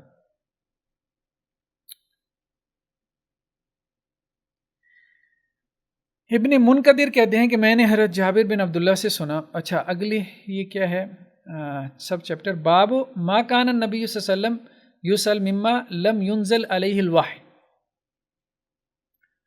کہ اللہ کے نبی صلی اللہ علیہ وسلم سے جب بھی کوئی سوال کیا جاتا تھا تو آپ صلی اللہ علیہ وسلم وحی کے بغیر جو ہے وہ جواب نہیں دیتے تھے، یا جس مسئلے میں آپ پہ وحی نہیں نازل ہوتی تھی آپ اس میں جواب نہیں دیا کرتے تھے، ٹھیک ہے۔ آگے کیا ہے جی، فیقول لا ادری، آپ کیا کہہ دیتے تھے؟ میں نہیں جانتا، یعنی آپ صلی اللہ علیہ وسلم سے اگر کوئی سوال پوچھا جاتا اور وہی نہیں نازل ہوتی تھی تو آپ صلی اللہ علیہ وسلم کیا کہتے تھے؟ میں نہیں جانتا۔ او لم یجب حتی ینزل علیہ الوحی، یا آپ صلی اللہ علیہ وسلم جواب نہیں دیتے تھے اس وقت تک جب تک کہ وہی نازل نہیں ہو جاتی۔ ولم یقل برأی ولا بقیاس، آپ صلی اللہ علیہ وسلم نے رائے سے اور قیاس سے کبھی جواب نہیں دیا۔ اب یہاں تکلف قیاس بھی نہیں آیا بلکہ مطلق آ گیا۔ اس سے بعض اہل علم نے کہا کہ امام شافعی جو ہے نا وہ قیاس کے مطلقاً خلاف، امام بخاری جو ہے وہ قیاس کے مطلقاً خلاف تھے، یعنی ان کا موقف اہل الظاہر والا تھا۔ بعض اہل علم تو اس طرف نکل گئے۔ ابن حجر کہتے ہیں کہ نہیں، ایسا نہیں معلوم ہوتا۔ ابن حجر بڑے شارح ہیں امام بخاری کے۔ البتہ ایک بات کی ہے حافظ محمد گوندلوی صاحب نے، وہ یہ کہتے ہیں کہ دو چیزیں، ایک ہے قیاس اور ایک ہے دلالت النص۔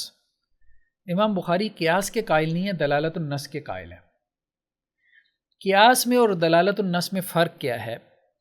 وہ یہ کہتے ہیں کہ جی قیاس وہ ہوتا ہے جس میں علت مخفی ہوتی ہے، اور دلالت النص وہ ہوتی ہے کہ جس میں علت ظاہر ہو، کیونکہ آگے مثالیں آ رہی ہیں، ٹھیک ہے، کہ امام بخاری نے کہا ہے کہ دین میں کوئی چیز ثابت کیسے ہوتی ہے، مطلب صرف رد نہیں نہ کیا، پھر اپنا اصول فقہ بھی دیا، اپنا اصول فقہ بھی دیا، تو وہاں دلالت کا لفظ استعمال کیا امام بخاری نے آگے جا کے کچھ چیپٹرز کے عنوان میں، اور نیچے حدیثیں بھی بیان کی ہیں کہ دلالت سے ان کی کیا مراد ہے۔ تو وہ کہتے ہیں کہ وہ دلالت نص کے قائل تھے،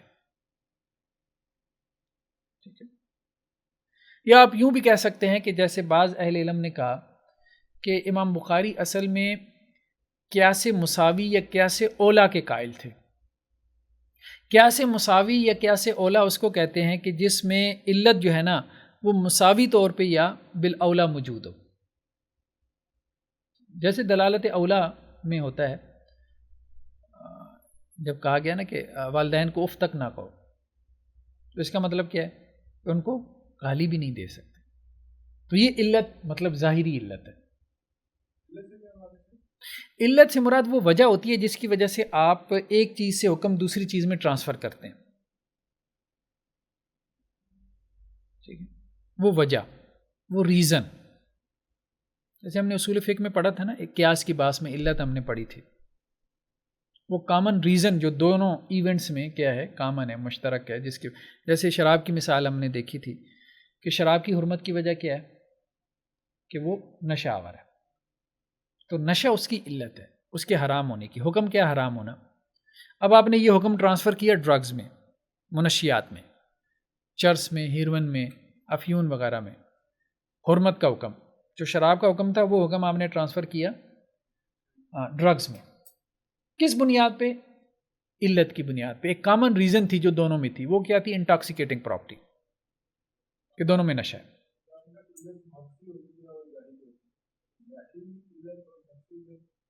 ہاں، مخفی علت وہ ہوتی ہے جس کو مجتہد نکالتا ہے، ٹھیک ہے۔ شراب کیوں حرام ہے؟ عام آدمی سے پوچھیں گے وہ کہے گا بھائی اللہ کا حکم ہے، ٹھیک ہے۔ مجتہد بتائے گا کہ نہیں، اس کی حرمت کی وجہ اصل میں کوئی معقول ہونی چاہیے، کوئی ریزنیبل چیز ہونی چاہیے، اور وہ ریزنیبل پراپرٹی کیا ہے؟ وہ اس کا لیکوڈ ہونا نہیں ہے، ٹھیک ہے، یا اس کے اندر کوئی ایک خاص قسم کی آرڈر بو نہیں ہے، ٹھیک ہے، اس کی علت جو ہے وہ اس کی انٹاکسیکیٹنگ پراپرٹی ہے، نشہ آور۔ اور ایک ہے جیسے والدین کو اف تک نہ کہو، اس کی علت کیا ہے؟ اس کی علت ظاہر ہے، ایک عام آدمی بتا دے گا بھائی والدین کو اف کہنے سے کیوں منع کیا گیا؟ بھائی والدین کو تکلیف نہیں دینی چاہیے، اذیت نہیں دینی چاہیے، تکلیف نہیں دینی، یہ علت ہے۔ اب وہ تکلیف اف کہنے میں بھی ہے اور وہ مارنے میں تو بالاولیٰ ہے، تو اگرچہ نس نہیں موجود والدین کو مارنے کی، اگر نہیں بھی ہے مثال کے طور پہ، تو پھر بھی کیا ہے کہ وہ حرام ہوگا، کیونکہ اس کی علت ظاہر ہے۔ علت ظاہر کا مطلب یہ ہے کہ جس تک عام آدمی بھی پہنچ جائے، جس علت تک، اس کو وہ دلالت نس کہتے ہیں۔ تو یہ کہہ رہے ہیں کہ امام بخاری یہ کہہ رہے ہیں کہ وہ دلالت نس کے قائل ہیں۔ حافظ محمد گونلوی صاحب نے یہ تعبیر کی، کیونکہ آگے دلالت کی تو قائل ہے امام بخاری، وہ آیت، قیاس کی انہوں نے نفی کی ہے مطلق طور پہ، ایک رائے یہ بھی ہے۔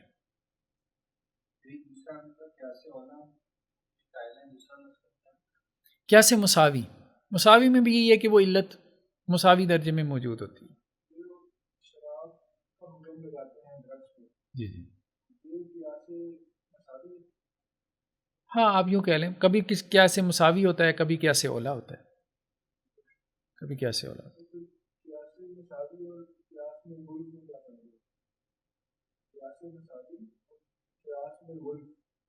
دیکھیں، ایک ہے قیاس ادنا۔ قیاس ادنا یہ ہوتا ہے کہ جس میں علت جو ہے نا وہ فرع میں کم پائی جائے، کافی کم ہو، جیسے سگریٹ ہے۔ اب سگریٹ میں جو نشہ ہے وہ کیا ہے؟ وہ کم ہے، مطلب شراب کی نسبت اب آپ دیکھیں یا ڈرگس کی نسبت سگریٹ میں جو نشہ ہے وہ بہت کم ہے۔ مطلب وہ جو کیا کہتے ہیں وہ کوکین وغیرہ کچھ نہ کچھ اس میں ہے، نکوٹین، ہاں نکوٹین وغیرہ۔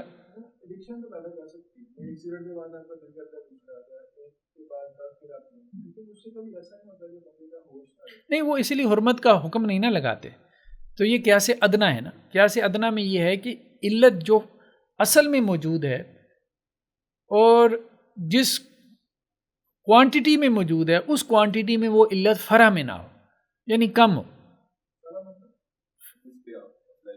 جس پہ آپ وہ حکم۔ صحیح، تو دو چیزیں ہیں نا، اصل وہ ہے جس کا حکم کتاب و سنت میں آ گیا جیسے شراب ہے، فرع وہ ہے کہ جس کا حکم آپ نے معلوم کرنا ہے، ٹھیک ہے، اور جیسے ڈرگز ہیں یا سگریٹ ہیں، تو اگر وہ فرع میں جو ہے وہ علت کم ہو، بہت کم ہو، تو پھر وہ قیاس ادنا ہے، تو وہ اس طرح سے قیاس شمار نہیں ہوتا۔ وہ اسراف کی وجہ سے، نہیں اسراف کی وجہ سے، ضرر کی بھی ہے، وَلَا تُلْقُوا بِأَيْدِيكُمْ إِلَى التَّهْلُكَةِ۔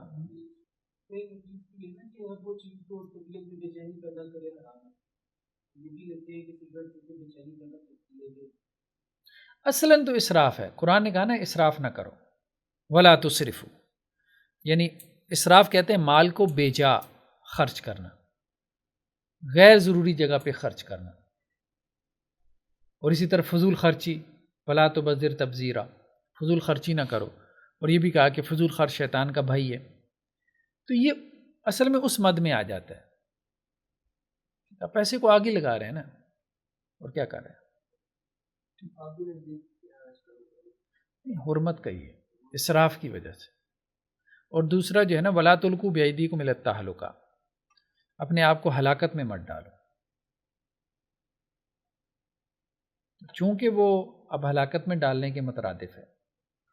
میڈیکل سائنس تو یہی کہتی ہے نا، ہر ڈبی پہ انہوں نے لکھ دیا کہ کینسر کا باعث ہے، سگریٹ نوشی کینسر کا باعث ہے، سبب ہے، تو اس کا مطلب یہ ہے کہ کینسر تو اب مہلک بیماری ہے، تو یہ اپنے آپ کو ہلاک کرنے والی بات ہے، آہستہ آہستہ خودکشی کرنے والی بات ہے نا، اس سے ہمارے دین نے منع کیا۔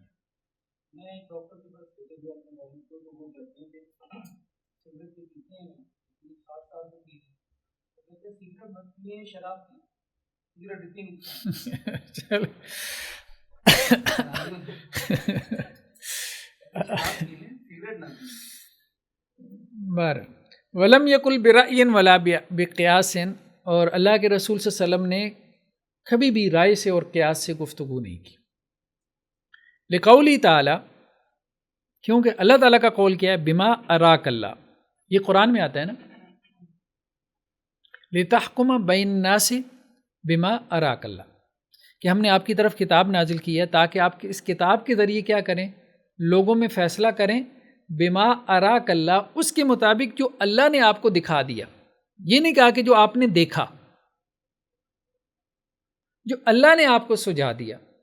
یعنی آپ کی جو سوجھ بوجھ ہے، آپ صلی اللہ علیہ وسلم کی جو سوجھ بوجھ ہے، جو آپ نے سمجھا ہے، وہ بھی وہی ہے. یہ امام بخاری کہنا چاہ رہے ہیں، یا آسان الفاظ میں آپ یوں کہیں کہ آپ صلی اللہ علیہ وسلم کا جو اجتہاد ہے وہ بھی وہی ہے. یعنی جس میں وہی نازل نہیں بھی ہوئی اور آپ نے ایک بات سمجھی تو وہ اصل میں اللہ نے سمجھائی تھی. جب اللہ نے سمجھائی تھی، یا آپ یوں کہہ لیں کہ الہام تھا، تو اس لیے وہ بھی وہی ہے. تو اس لیے آپ صلی اللہ علیہ وسلم نے اگر کوئی بات بغیر، ایک تو یہ ہے کہ آپ وہی کے بغیر بات نہیں کرتے تھے، لیکن اگر کسی کو لگے کہیں پہ کہ جی آپ صلی اللہ علیہ وسلم نے یہاں وہی کا انتظار نہیں کیا اور بات کر دی، ٹھیک ہے، تو وہ بھی اصل میں اللہ نے آپ کو سجھایا تھا. جی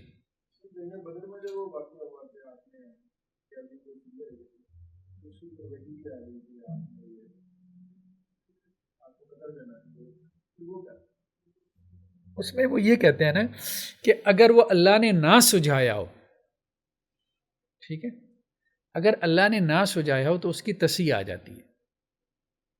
آپ اس کو یوں بھی سمجھیں، جیسے ہم نے سنت میں پڑھا تھا کہ تقریر، آپ صلی اللہ علیہ وسلم کے سامنے ایک کام ہوا اور آپ صلی اللہ علیہ وسلم اس پہ خاموش رہے تو یہ سنت بن گیا، کیونکہ اگر وہ منکر ہوتا تو آپ لازماً منع کرتے.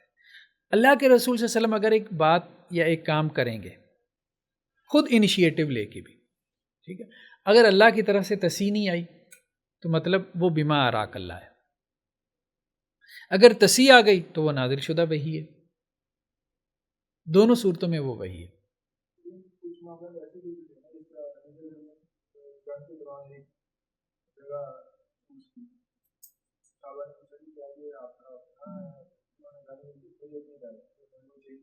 نہیں وہ یہی بات ہے نا، وہ یہ کہہ رہے ہیں کہ وہی نازل ہو گئی نا پھر.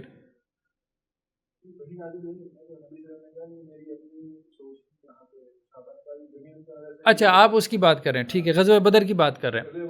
نہیں وہ دین کا معاملہ نہیں ہے، وہ دین کا معاملہ نہیں ہے، وہ تو تعبیر نخل کا بھی واقعہ ہے نا. وہ جو معاملات ہیں نا طبی امور ہو گئے، ٹھیک ہے، جیسے شاہ اللہ دہلوی رحمہ اللہ نے حجت اللہ البالغہ میں کچھ امور کی بات کی، ان میں طبی امور ہیں، زراعت سے متعلق ہیں، وہ جو بات ہے جن کا تعلق ہماری مادی دنیا سے ہے، ٹھیک ہے، جنگوں کے بارے میں اسٹریٹجیز کی بات آ گئی، تو وہ دین کا معاملہ نہیں.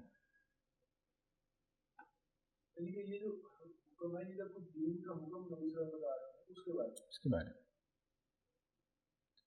وہ جو ابھی کتاب میری اب پبلش ہوئی ہے مقالات سنت اور حدیث، اس میں میں نے یہ چیز تفصیل سے بیان کی.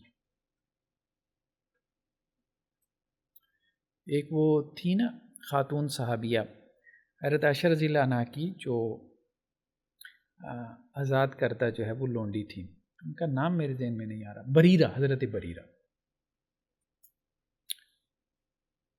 تو ان کے جو شوہر تھے ان کا نام مغیث تھا.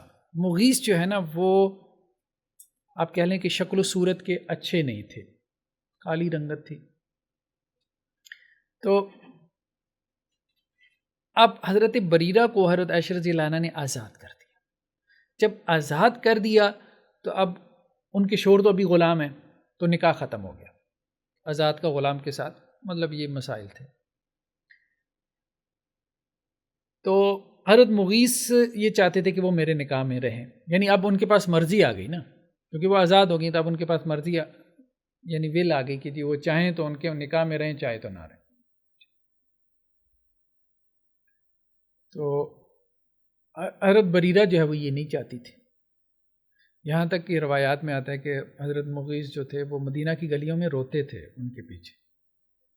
اللہ کے رسول کو جب خبر ملی تو آپ نے بریرہ کو بلوایا اور کہا کہ تم جو ہے نا وہ ان کے نکاح میں باقی رہو، سپریشن کی طرف نہ جاؤ. انہوں نے آگے سے ایک سوال کیا، اللہ کے رسول حکم ہے یا سفارش ہے؟ یہ باقاعدہ حدیث کے الفاظ ہیں. تو اللہ کے وسلم نے کہا سفارش ہے. تو انہوں نے کہا میں نہیں رہنا چاہتا. تو یہ فرق ہمیں بہت ساری جگہوں پہ ملتا ہے، اور صحابہ بھی اس کو سمجھتے تھے، ٹھیک ہے، اور یہ فرق کرتے تھے کہ یہ چیز جو ہے بطور دین آ رہی ہے، یا یہ ایک، جیسے یہاں اس مسئلے میں آپ کہیں کہ ایک دنیاوی سجیشن کے طور پہ آ رہی ہے.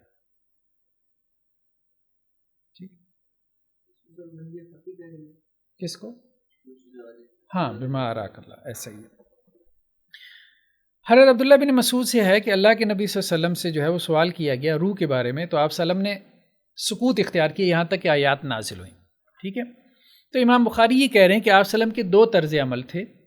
ایک یہ کہ آپ سے سوال پوچھا جاتا اور آپ سکوت اختیار کرتے اور وہی نازل ہو جاتی تو پھر آپ جواب دیتے.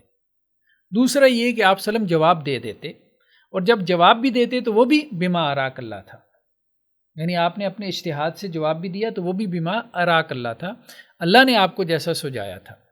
تیسرا یہ کہ اگر اس میں کوئی غلطی ہوتی تو اللہ کی طرف سے تصحیح آ جاتی، تو پھر اس طرح سے وہ وحی بن جاتی تصحیح کے بعد، اور اگر غلطی نہ ہوتی تو اللہ کی تقریر سے گویا کہ وہ وحی بن جاتی، اور اس وجہ سے کہ وہ اللہ کی طرف سے ہی سجانا تھا، اس لیے اس کی تصحیح نہیں ہوئی، یعنی یہ متعین ہو گیا.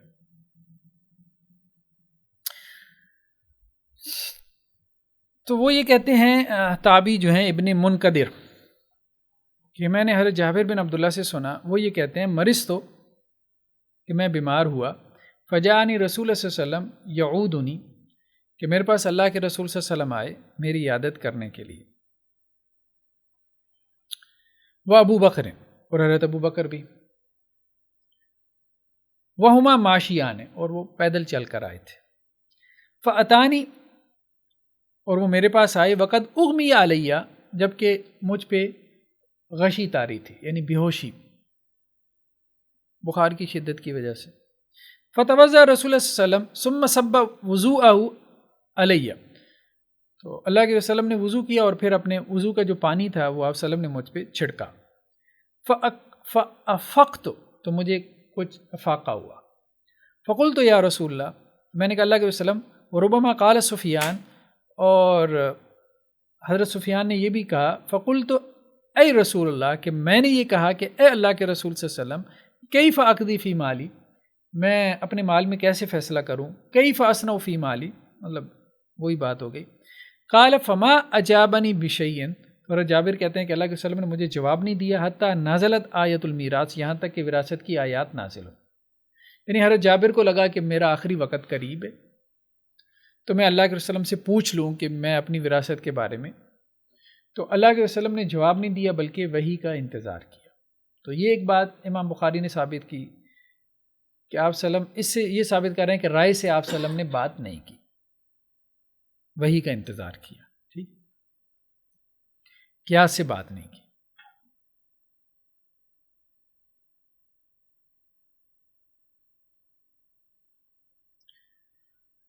نیکسٹ کیا ہے، پھر وہی بات آ گئی، باب تعلیم النبی صلی اللہ علیہ وسلم امتہ من الرجال والنساء مما علمہ اللہ.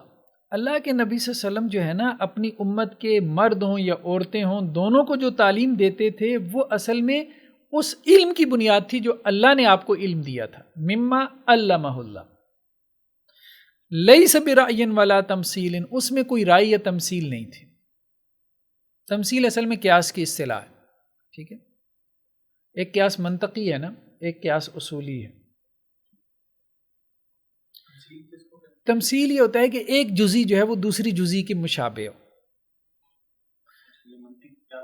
قیاس منطقی میں ایک جزئی جو ہے وہ دوسری جزئی کے، وہاں ہم نے کلی اور جزئی کا کانسیپٹ پڑھا تھا نا، تو ایک جزئی دوسری جزئی کے مشابہ ہونے کی وجہ سے ایک کا حکم دوسرے کے اوپر جو ہے وہ لاگو کر دیا جاتا ہے. اسی سے کچھ اصطلاحات بنی ہیں. ایک ہے قیاس شبہ، ہمارے اصولیین میں ایک اصطلاح قیاس شبہ ہوتا ہے کہ مشابہت کی وجہ سے ایک چیز کا حکم دوسرے پہ جاری کر دینا، یعنی ظاہری مشابہت کی وجہ سے، علت کی بنیاد پہ نہیں. تو بعض اہل علم نے کہا ہے کہ امام بخاری جس کا رد کر رہے ہیں نا، وہ اصل میں قیاس شبہ ہے.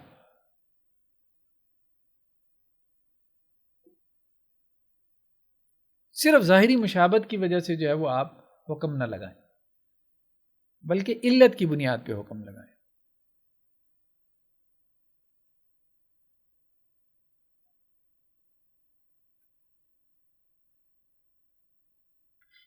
علت کو آپ کہہ سکتے ہیں جو اس کی اصل وجہ ہے، کاز ہے، اصل ریزن ہے اس کی، حرمت کی یا حلت کی۔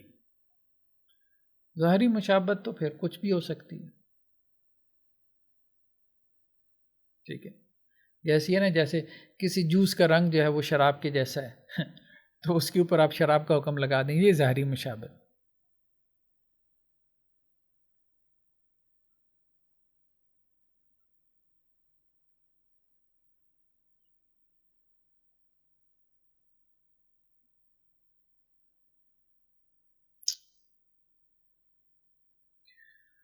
اچھا جی، تو اللہ کے رسول صلی اللہ علیہ وسلم نے رائے سے یا تمثیل سے جو ہے وہ بات نہیں کی۔ اچھا، ایک رائے اور بھی ہے، امام بخاری کی ظاہری بات ہے، اب اس پہ ہم انشاءاللہ گفتگو کرتے ہیں کہ اصل میں امام بخاری کیا چاہ رہے ہیں، کیونکہ بعض آگے حدیثیں آ رہی ہیں جس سے لگ بھی رہا ہے کہ قیاس کر بھی رہے ہیں۔ ایک رائے اور یہ بھی آئی ہے کہ ایک قیاس ہے جو علت کے جامع ہونے کی وجہ سے ہوتا ہے، اور ایک قیاس ہوتا ہے جسے کہتے ہیں قیاس بنفی الفارق۔ تو امام بخاری قیاس بنفی الفارق کے قائل ہیں، اس قیاس کے قائل نہیں ہیں جو علت مشترکہ کی بنیاد پہ ہو، یعنی جو فقہا کا قیاس ہے نا، یہ اصولیین کا، وہ اصل میں قیاس ہوا ہے جو علت مشترکہ کی بنیاد پہ ہو، جیسے ہم نے شراب کی مثال، ٹھیک ہے، علت مشترکہ یعنی کامن ریزن جو اصل میں بھی ہے اور جو فرع میں بھی ہے، اور وہ کامن ریزن جو اصل میں ہے وہ آپ نے دیکھی، وہی ریزن آپ نے فرع میں بھی دیکھی، جیسے شراب میں وہ انٹاکسیکیٹنگ پراپرٹی تھی، نشہ تھا، وہ آپ نے ڈرگز میں بھی دیکھی، منشیات میں دیکھی، افیون، چرس وغیرہ میں، تو آپ نے اصل کا حکم ٹرانسفر کر دیا فرع میں، ٹھیک ہے، یہ ہے علت مشترکہ کی بنیاد۔ ایک قیاس ہے بنفی الفارق، یعنی دونوں میں کوئی فرق نہیں ہے، نفی فارق، دونوں چیزوں میں فرق نہیں، اس کی بنیاد پہ آپ ایک کو دوسرے پہ قیاس کرتے ہیں۔ تو بعض اہل علم نے کہا کہ امام شافعی اصل میں اس قیاس کے قائل ہیں، قیاس بنفی الفارق۔ وہ آگے حدیثیں آ رہی ہیں، اس سے بات کھلے گی کہ قیاس بنفی الفارق کیا ہے۔ جیسے مثال کے طور پہ وہ آپ کے ذہن میں بھی ہوگی کہ ایک خاتون آئی آپ سلم کے پاس اور وہ کہنے لگی کہ جی میری والدہ فوت ہو گئی، ٹھیک ہے، اور اس کے اوپر جو ہے وہ حج تھا، تو کیا میں اس کی طرف سے حج ادا کروں؟ تو آپ وسلم نے کیا کہا کہ اگر تیری والدہ پہ قرض ہوتا تو کیا کرتی، ادا کرتی؟ تو اس نے کہا، اور فرمایا یہ بھی اللہ کی طرف سے قرض ہے۔ تو گویا آپ وسلم نے دونوں میں جو فرق ہے نا اس کی نفی کی، قرض میں اور حج میں فرق کی نفی کی، اور اس طرح سے مسئلہ سمجھایا۔ اس کو امام بخاری یہ کہتے ہیں کہ اصل میں ایسا نہیں ہے کہ کسی چیز کا حکم شریعت میں نہیں ہے، وہ یہ کہہ رہے ہیں کہ اصل میں دونوں حکم شریعت میں موجود تھے، سائل کا ذہن نہیں جا رہا تھا، تو ایک مثال دے کے آپ نے دوسری چیز کا حکم اس کو سمجھا دیا۔ وہ آگے آ رہا ہے، باب کا عنوان آ رہا ہے، جس سے امام بخاری کا اصل میں ذہن جو ہے نا کلیئر ہوگا۔ جی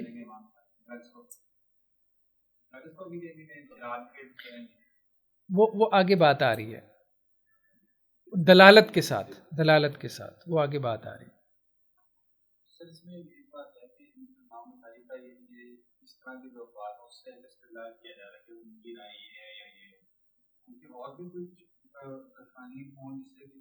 نہیں اصول فقہ نہیں لکھی، نہیں ایسا کچھ نہیں ہے، یہی ان کے تراجم ہیں ہمارے پاس بس، اور اس میں یہی بات ہے کہ جتنے یہ تراجم ہیں اس میں آراء کا اختلاف ہو سکتا ہے۔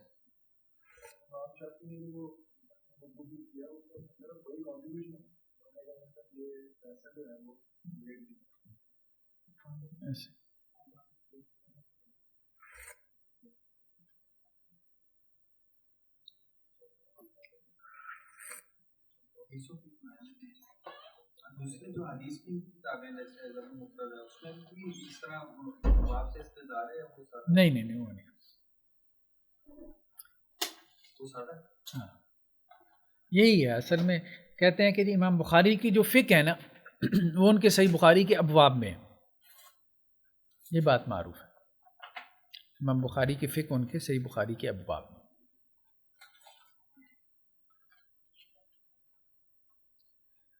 کھل کے بات نہیں کی، اصل میں وہ محدث تھے نا، بیسیکلی وہ فقیہ نہیں تھے، لیکن ایک محدث ہونے کے ساتھ ساتھ مزاج میں گہرائی تھی، گہرائی ہونے کی وجہ سے نا اپنی ایک رائے رکھتے تھے، تو وہ اپنی اس رائے کا اظہار چاہتے تھے بیسیکلی دلیل کی بنیاد پہ۔ دیکھیں برداشت جو ہے نا، برداشت ہمارے یہاں ہر دور میں یہ رہا ہے، اہل علم کے ایک طبقے میں برداشت کم رہی ہے، اور یہ لوگ آپ کو محدثین میں بھی ملیں گے، فقہا میں بھی ملیں گے، اس لیے لوگ بچ بچ کے رائے کا اظہار کرتے تھے۔ جو کھل کے رائے کا اظہار کرتے تھے نا، تو وہ تو اپنے آپ کو تہمت کے لیے پھر پیش کر دیتے تھے۔ دیکھا ہمارے خلاف اب جیسے معاذ کھڑا ہے ایسا ہی ہوتا ہے۔ امام بخاری جو ہیں، اب آپ اس سے اندازہ لگائیں، امام بخاری نے تقریباً جو ہے نا یہ 250 میں، 250 ہجری میں امام بخاری کی وفات ہے، 256 256، یعنی اپنی وفات سے 6 سال پہلے امام بخاری نیشا پور میں گئے، یہ جو سینٹرل ایشیا کی ریاستیں، اس سے پہلے امام بخاری جو ہے وہ بخاری لکھوا چکے تھے، مکمل کر چکے تھے، ٹھیک ہے۔ اور امام بخاری سے جو ان کے خاص شاگرد تھے فربری، انہوں نے پوری بخاری لکھ لی تھی، انہوں نے 2 مرتبہ بخاری لکھی ہے، ایک 250 سے پہلے اور ایک 250 کے بعد۔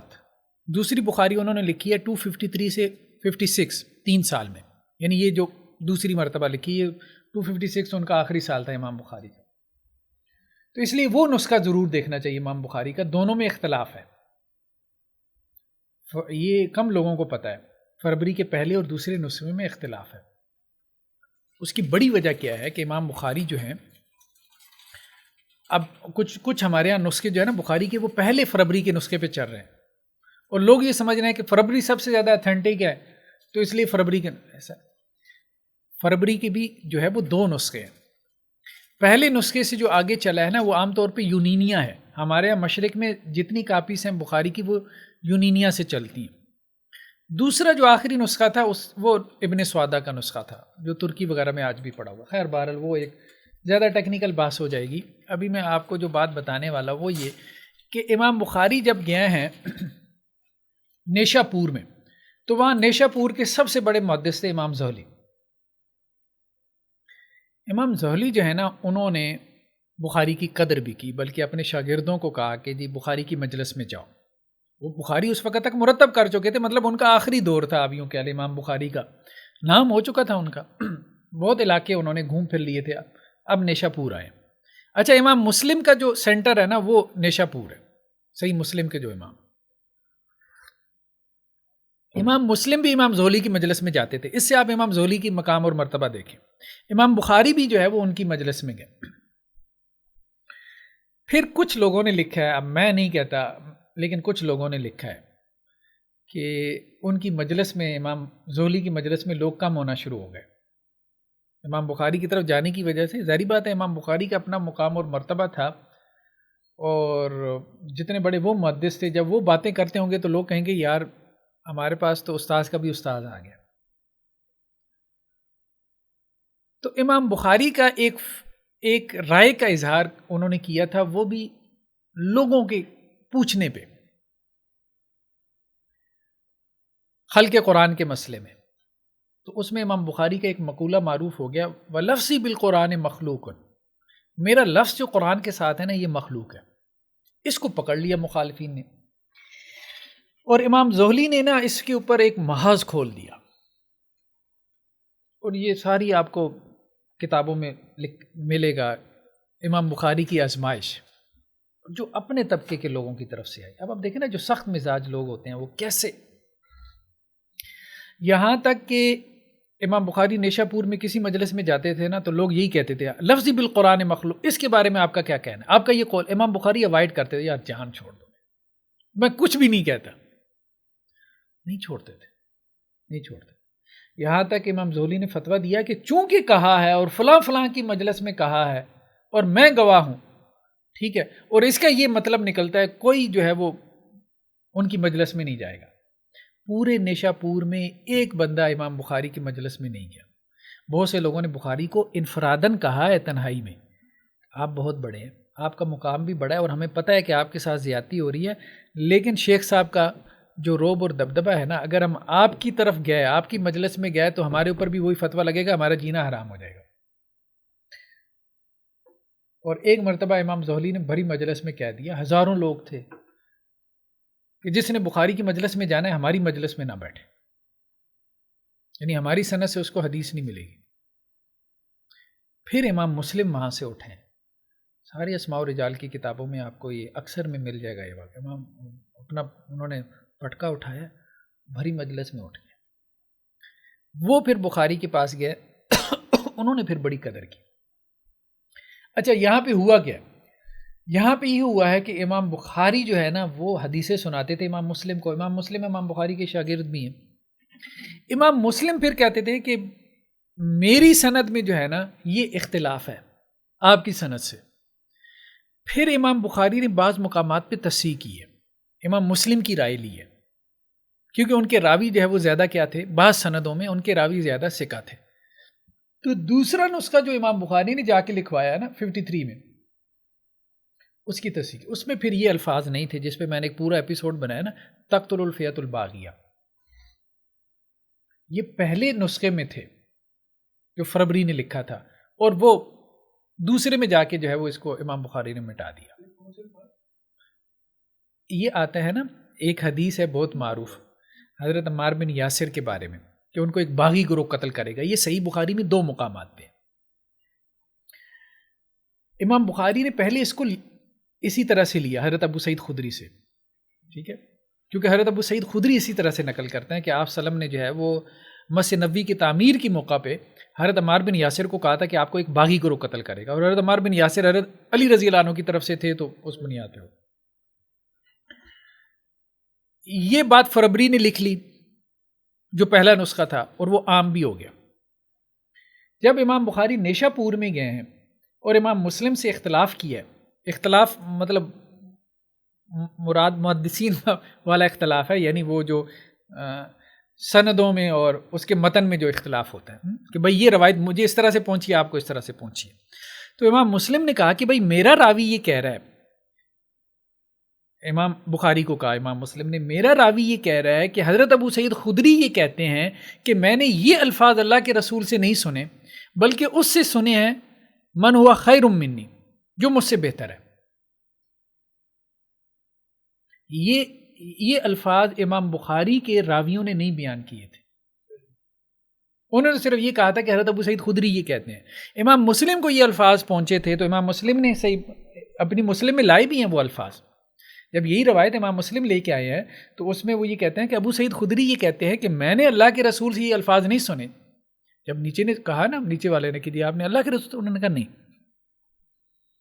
ہاں مجھے اس نے بتایا جو مجھ سے بہتر ہے۔ تو جب امام بخاری نے یہ سنا تو امام بخاری نے پھر وہ الفاظ ہی نکال دی، کیونکہ ان کی شرط یہ تھی کہ راوی جو بیان کرنے والا ہے اس نے براہ راست سنا ہو، کسی واسطے سے نہ سنا ہو۔ ان کا اپنا معیار تھا نا صحیح بخاری میں حدیثیں جمع کرنے کا، تو وہ پھر انہوں نے وہ الفاظ نکال دی، تقتل الفیۃ الباغیہ کے الفاظ امام بخاری نکال دیے۔ اس کی طرف ابن حجر نے بھی فتح الباری میں اشارہ کیا، اور بھی بہت سے محدثین، اس پہ میں نے 1 گھنٹے کی ایپیسوڈ بنائی تھی۔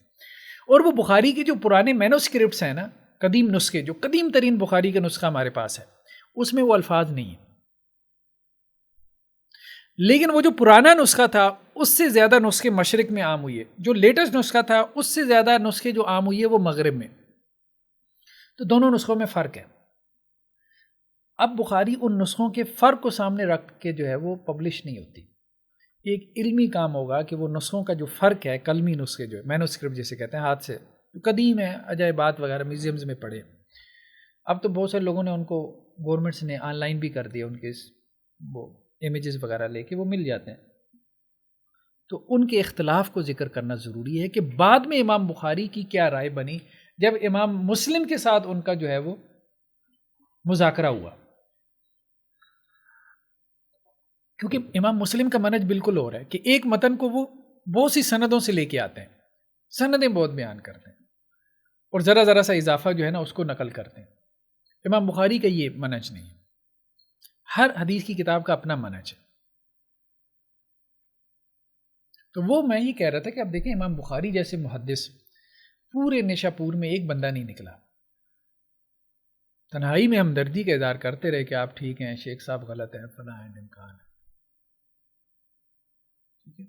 لیکن یہ ہمارے ہاں رہا ہے معاصرت علماء کی آپس میں، اور جب تک ایک عالم دین جو ہے نا وہ کوئی کام کرتا ہے تو دوسرے اس کو برداشت نہیں کرتے اور ایک محاذ کھول دیتے ہیں۔ حالانکہ امام بخاری کی یہ مراد نہیں تھی کہ قرآن مخلوق ہے، انہوں نے اس سے یہ معنی نکال لیا نا وَلَفْظِ بِالْقُرْآنِ مخلوق۔ امام بخاری اصل میں یہ کہنا چاہ رہے تھے، بہت گہرا نکتہ تھا، چونکہ فقیہ تھے نا، لوگ ان کی گہرائی تک پہنچتے نہیں تھے۔ تو بہت دفعہ جو ہے نا انسان، صحیح بات یہی ہے کہ ہم بھی بہت دفعہ بات کرتے کرتے رہ جاتے ہیں۔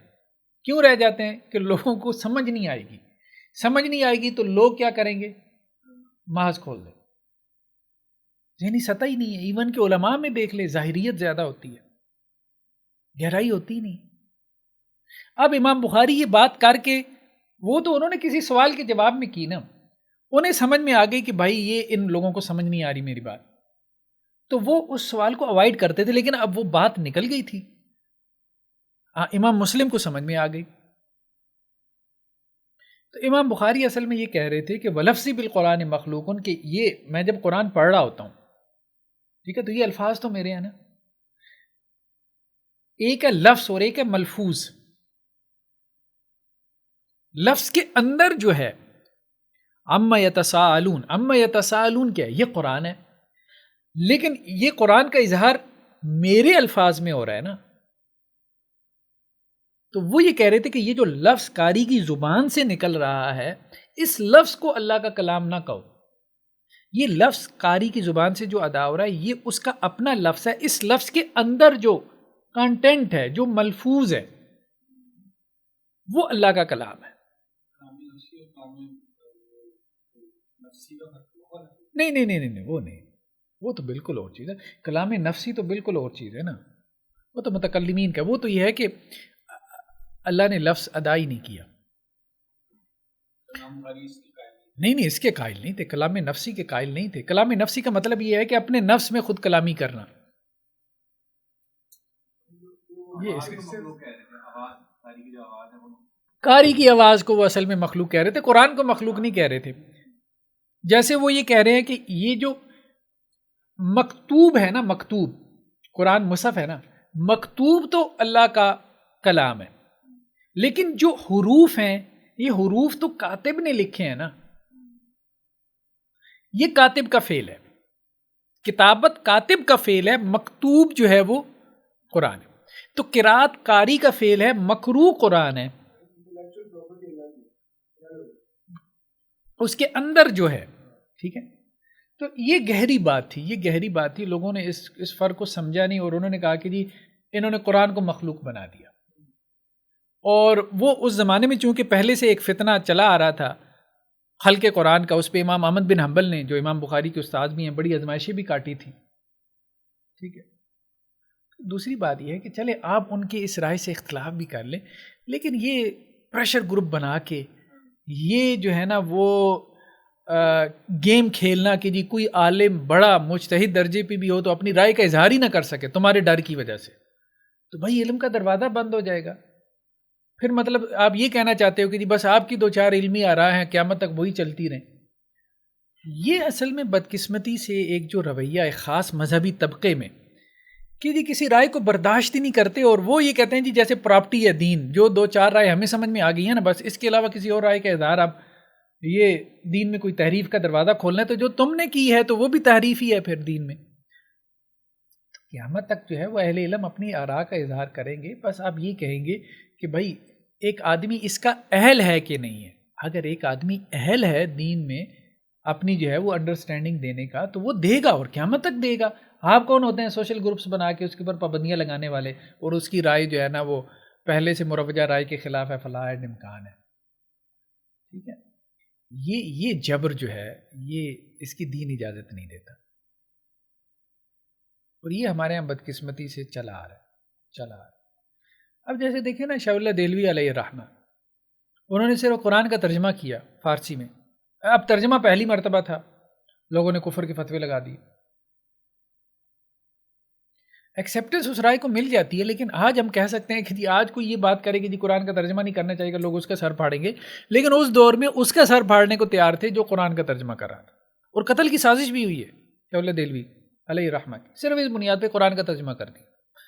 اور بنیاد کیا تھی جی قرآن کا ترجمہ ہو نہیں سکتا، ترجمہ ہو نہیں سکتا، جب ترجمے میں بیان کریں گے وہ تو قرآن نہیں ہوگا۔ اس طرح سے ہوا ہے ہمارے ہاں۔ امام ابن تیمیہ کو دیکھیں، 2 سال جیل میں رہتے تھے، 2 سال باہر رہتے تھے، کس وجہ سے؟ اسی وجہ سے کہ علماء کو اختلاف تھے، معاصر علماء کو، وہ شکایتیں لگاتے تھے بادشاہ وقت کے دربار میں جا کے۔ امام احمد بن حنبل کو دیکھیں، وہ جو درباری علماء تھے وہ سارے کہتے تھے یہ بتی ہے، زال ہے، مذل ہے، اس وجہ سے ان کو جیل بھیج دیا گیا، 28 مہینے جیل میں رہے، پھر نکالے گئے۔ اس کے بعد تو وہ واسق باللہ کے دور میں تو پھر اس نے اور پابندیاں لگا دی، اس نے کہا کوئی آپ حدیث کی مجلس نہیں لگا سکتے، گھر میں نظر بند کر دیا، نماز پڑھنے مسجد جا سکتے تھے، یہ صورتحال تھی۔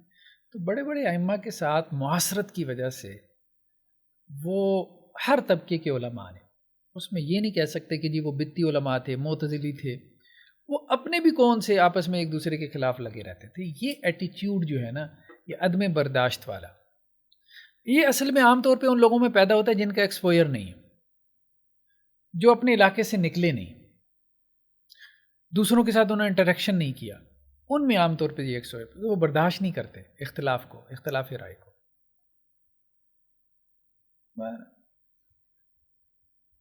علمی رویہ نہیں ہے یہ۔ ابن حزم اب دیکھیں انہوں نے آراء کا اظہار کیا، اگرچہ ان کی رائے میں سختی تھی، مالکیوں نے مکتبہ جلا، پوری لائبریری جلا دی، اور ان کی اپنی کتابیں تھیں، اور ان کے مرثیے موجود ہیں اس کے اوپر۔ ایک جگہ کہتے ہیں وہ، یا چلو کوئی بات نہیں، انہوں نے میری کتابیں جلا دیں، لیکن میرے سینے میں اس کو کیسے جلا سکتے ہیں؟ تو دوبارہ اپنے حافظے سے وہ کتابیں، سارا کچھ تو نہیں مرتب کر سکے، لیکن جو کچھ تھا انہوں نے دوبارہ لکھا، لیکن بہت بڑا نقصان ہے، بہت بڑا نقصان، بڑی محنت ہوتی ہے انسان۔ تو ہمارے ہاں اس قسم کی جو ہے نا مخالفتیں رہی ہیں، قاتلانہ حملے کیے گئے، جیلوں میں بھیجا گیا، پروپوگنڈے کیے گئے، بدنام کیا گیا، لائبریریاں جلائی گئیں، اور یہ سارے کام علماء نے کیے، بدقسمتی سے علماء کے ایک طبقے نے، وہی شدت پسند۔ تو یہ مسئلے کا حل نہیں ہے اس طرح سے آپ ہجوم کھڑا کر کے لوگوں کے خلاف جو ہے نا، علمی آراء کو برداشت کریں۔ ہاں، اور جس نے علمی رائے کا اظہار کرنا ہو تو خیر اس کو بھی اس کے لیے تیار رہنا چاہیے کہ بھئی لوگوں میں ایکسیپٹنس نہیں ہے، ایکسیپٹنس ملتی ہے نسلوں کے بعد، آپ کی رائے میں وزن ہوتا ہے، وہ جو معاصر لوگ ہوتے ہیں وہ مخالفت ہی کرتے ہیں، وہ آپ کے خلاف محاذ ہی کھولتے ہیں، کیونکہ آپ ان کے لیول سے اٹھ کے بات کر رہے ہوتے ہیں، وہ وہاں تک پہنچے نہیں ہوتے، میں یعنی اس دور کی جو ذہنی سطح یا علمی سطح ہوتی ہے آپ اس سے اٹھ کے بات کر رہے ہوتے ہیں، اور اس تک سوسائٹی نے یا معاشرے نے پہنچنا ہوتا ہے 1-2 نسلوں کے بعد، آپ وہاں اپنی ذہانت کی وجہ سے پہلے پہنچ گئے، یعنی آپ 50 سال پہلے پہنچ گئے یا آگے کھڑے ہیں۔ یہی ہوتا تھا بڑے ائمہ کے ساتھ کہ لوگ ان کی مخالفت شروع کر دیتے تھے۔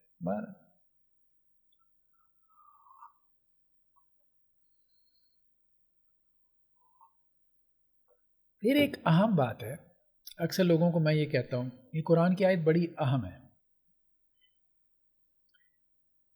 قرآن نے ایک جگہ پہ کہا نا کہ بارش کی مثال دی، ٹھیک ہے، اس کی وجہ سے سیلاب آتا ہے، پھر کچھ جھاگ پیدا ہو جاتی ہے، اور کہا واما ما ينفع الناس فيمكث في الارض، جو لوگوں کے لیے نفع مند ہوتا ہے نا وہ نیچے بیٹھ جاتا ہے، اور وہ جو سیلاب کے اوپر جھاگ آتی ہے نا، نظر بڑی آتی ہے، جھاڑ جھنکاڑ گھاس پھوس سارا کچھ، وہ سارا کیا ہوتا ہے؟ ختم ہو جاتا ہے۔ جو فائدہ مند چیز ہوتی ہے پہنے میں بیٹھ جاتی ہے۔ اسی طرح قرآن نے مثال دی کہ جیسے سونے کو تپاتا ہے سونار، تو جو امپیورٹیز ہیں وہ اوپر آتی ہیں، علیحدہ ہو جاتی ہیں، جو خالص سونا ہے وہ نیچے پہنے میں رہ جاتا ہے۔ تو اگر کسی عالمی دین نے رائے کا اظہار کر بھی دیا اور آپ سمجھتے ہیں کہ وہ رائے جو ہے نا وہ مطلب ٹھیک نہیں ہے، تو کیا ہوگا؟ اللہ تعالیٰ نے کہا ہے نا کہ اس دین میں وہ رائے ختم ہو جائے گی، باقی وہی رائے رہے گی، امت میں وہی رائے بطور دین باقی رہے گی کہ جس میں لوگوں کے لیے کیا ہوگا؟ فائدہ۔ تو اگر وہ لوگوں کے لیے فائدہ مند ہوگی تو اللہ تعالیٰ اس کو باقی رکھ دیں گے، نہیں ہوگی تو یار کتابوں میں رہ جائے گی۔ آج بھی بہت ساری آراء کتابوں میں ہے نا، معاشرے میں کوئی نظر آتی ہے؟ حضرت عبداللہ بن عباس رضی اللہ عنہ کی یہ رائے کہ اضطراری حالت میں متع جائز ہے، کوئی نظر آتا ہے؟ کہاں اہل سنت میں نظر آتا ہے؟ کتابوں میں ہے، بٹ ٹھیک ہے، لیکن اس پہ پریشان ہونے کی بات، محاذ کھول دیتے اس وقت۔ ویسے انہوں نے کہا بھی تھا، حدیث میں آتا ہے، صحیح حدیث میں، حضرت عبداللہ بن زبیر نے کہا تھا عبداللہ بن عباس رضی اللہ عنہ، جب انہوں نے اس رائے کا اظہار کیا نا، تو عبداللہ بن زبیر اس وقت وہ حجاز میں کیا تھے؟ خلافت ان کے پاس تھی، اپنی خلافت انہوں نے کہا، میں نے کہا میں تمہیں رجم کر دوں گا اگر تم نے یہ کام کیا۔ حالانکہ انہوں نے لوگوں کو فتویٰ دے رہے تھے جو حالت اضطرار میں، اور عبداللہ بن زبیر نے کہا کہ میری ادھر ہوا نا حدود میں تو میں تو رجم کر دوں گا، کوئی پرواہ نہیں کروں گا۔ یہ سختی نہیں، سختی نہیں۔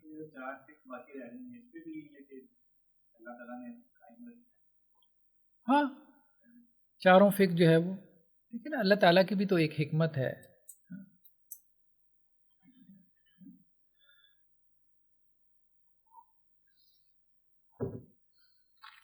چلیں، حضرت ابو سعید خدری رضی اللہ عنہ سے روایت ہے کہ ایک عورت آپ وسلم کے پاس آئی، کہنے لگی اللہ کے وسلم ذهب الرجال بحدیثک، لوگ آپ کی جو ہے وہ باتیں سنتے ہیں، فاجعل لنا من نفسک یوما نأتیک فیہ، آپ ہمارے لیے یعنی عورتوں کے لیے ایک دن مختص کر دیں جس میں ہم آپ کے پاس آئیں، تو علمنا مما علمک اللہ، یہاں سے کہ آپ ہمیں اس چیز کی تعلیم دیں جو اللہ نے آپ کو سکھایا۔ تو وہ امام بخاری نے جو باب باندھا ہے نا کہ اللہ کے وسلم اپنی رائے سے نہیں تعلیم دیتے تھے۔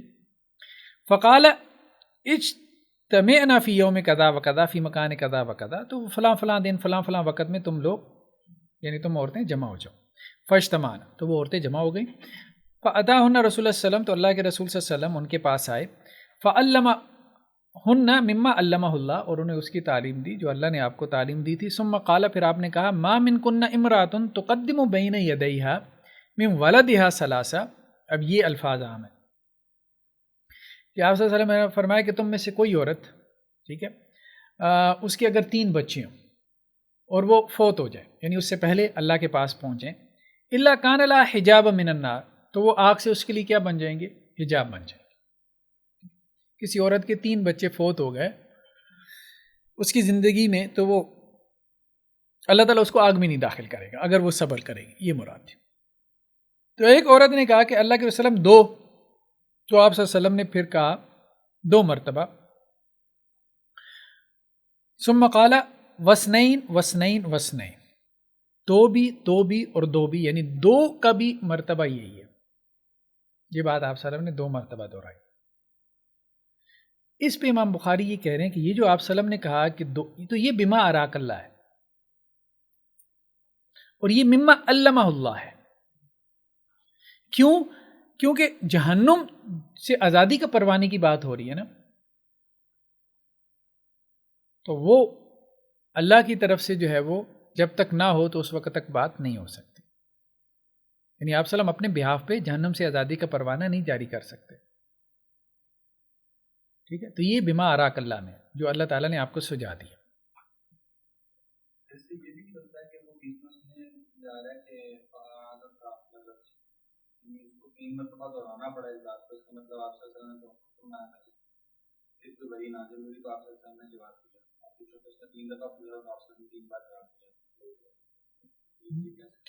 نہیں کیا ہے، ایک تو یہ نا فقالت امرات منہن، ایک عورت نے کہا ان میں سے اللہ کے رسول صلی اللہ علیہ وسلم، اوسنین، کیا 2، یعنی 2 کا بھی یہی حکم ہے۔ قال فاعادتها مرتين، تو راوی نے کہا کہ اس عورت نے اس بات کو 2 مرتبہ دہرایا، ٹھیک ہے، کہ یعنی 2 کا بھی یہی حکم ہے۔ تو آپ صلی اللہ علیہ وسلم نے کہا ہاں 2 2 2۔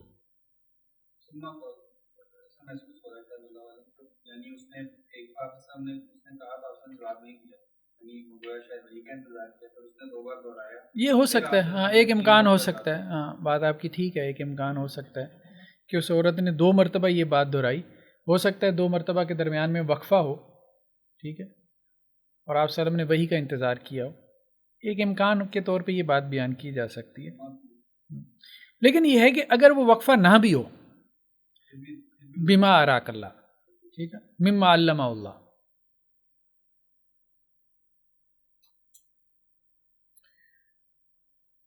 اچھا جی، دیکھ لیں اگر کوئی ایک آدھ حدیث اور.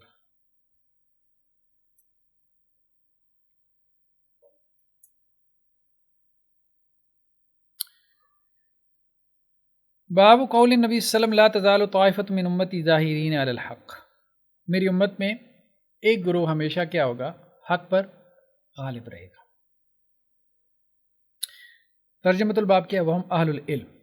یہ کون ہے؟ اچھا، بعض اہل علم کا کہنا یہ ہے کہ یہ مجاہدین کی جماعت ہے، ٹھیک ہے، لیکن امام بخاری اور ان کے استاذ جو ہیں علی بن مدینی، ان دونوں کا کہنا یہ ہے کہ نہیں، یہ اہل علم کی جماعت ہے، جن کے بارے میں کہا کہ یعنی وہ غلبے سے مراد سیاسی غلبہ نہیں لیتے، وہ غلبے سے مراد لیتے ہیں علمی غلبہ، یعنی جنہوں نے دلیل اور برہان کی بنیاد پہ دین کو غالب رکھا.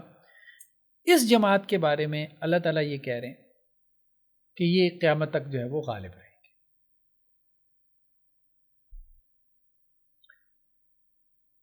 حضرت مغیرہ بن شعبہ سے ہے، وہ اللہ کے نبی صلی اللہ علیہ وسلم سے نقل کرتے ہیں لا یزال طائفۃ من امتی ظاہرین حتی یأتیہم امر اللہ وہم ظاہرون، کہ میری امت میں ایک گروہ ہمیشہ جو ہے وہ غالب رہے گا یہاں تک کہ ان کے پاس اللہ کا حکم آ جائے، اور وہ اس وقت بھی غالب ہی ہوں گے، یعنی قیامت.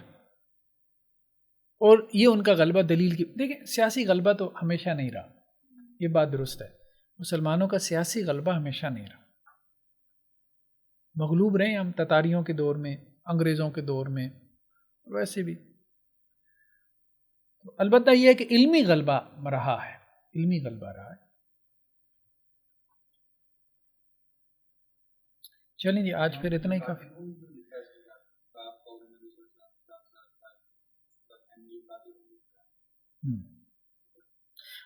وہ جنگ سے مراد جو ہے نا، وہ اصل میں مجازن مراد لے رہتے ہیں، غزو فکری، انٹلیکچول وار. وہ جنگ سے مراد جو ہے وہ جو قاتل ہوں. جی بعض روایتوں میں ہے، امام بخاری کی سند میں نہیں ہے، امام بخاری کی سند میں نہیں ہے. لیکن دیکھیں نا، قتل کا لفظ جو ہے نا وہ قتل کے معنی میں نہیں ہے، ہر جگہ قتل کے معنی میں نہیں ہے. جیسے قتل اصحاب الاخدود، ٹھیک ہے، کھائیوں والے مارے جائیں. اب یہاں ان کے لیے ایک قسم کی وہ کیا ہے؟ بد دعا ہے، بربادی اور ہلاکت کی بد دعا ہے. معروف معنی قتل کا قتل ہی ہے، معروف معنی یہی ہے، لیکن مجازن وہ دوسرے معنی میں بھی استعمال ہو جاتا ہے، یعنی اس سے مراد جو ہے وہ دوسری جنگ بھی لی جا سکتی ہے، جیسے غزو فکری ہمارے یہاں معروف ہے، انٹلیکچول وار. تو امام بخاری اور علی بن مدینی جو ہے نا، اس سے مراد اہل علم کی جنگ لیتے ہیں، مناظرہ اور مجادلہ. یہ جو تو وہ مناظرہ اور مجادلہ کے ذریعے جو باطل افکار کے اوپر غالب آ جاتے ہیں، یہ وہ مراد ہے. امام بخاری اور علی بن مدینی کہتے ہیں جو اہل سنت جو ہیں وہ غالب آ جاتے ہیں، ظاہرین علی الحق، یہ مراد لیتے ہیں. کیونکہ ان کے دور میں بھی یہ معتزلہ وغیرہ تو آ گئے تھے نا، خارج تھے، معتزلہ تھے، قدریہ تھے، معروف فرقے تھے، روافظ تھے، یہ چار تو بڑے تھے نا. اور عام طور پہ بدعت کا لفظ انہی کے بارے میں، اہل بدعت کا لفظ انہی چار فرقوں کے بارے میں، روافظ کے بارے میں جو غالی قسم کے شیعہ ہوتے تھے، صحابہ کرام کو سب و شتم کرتے تھے. دوسرا قدریہ تھے جو تقدیر کا انکار کرتے تھے. اور تیسرا جو ہے وہ خارج تھے، ٹھیک ہے، جو خروج کے قائل تھے اور مطلب فتوے لگاتے تھے کفر کے، تکفیری گروپ تھا. اور چوتھا یہ معتزلہ تھے جسے آپ ماڈرنسٹ کہہ سکتے ہیں، اس دور کے تو ماڈرنسٹ یہی تھے. تو یہ بیسیکلی معروف اہل بدعت تھے کہ جن کے ساتھ مطلب کشمکش رہی ہے ہمارے اہل سنت کے علماء کی. جیسے جہمیہ ہیں، جہمیہ کا رد کیا امام احمد بن حنبل نے، کتاب لکھی باقاعدہ ان کے رد میں. اور معتزلہ کے ساتھ تو ویسے وہ آزمائش میں مبتلا رہے خلق قرآن کے مسئلے میں، کیونکہ معتزلی زیادہ تر جو ہے وہ یہ معتصم باللہ تھا، اور اسی طرح دوسرے جو تھے اس سے پہلے مامون تھا، ان کے دور میں یہ معتزلی سارے درباری علماء تھے۔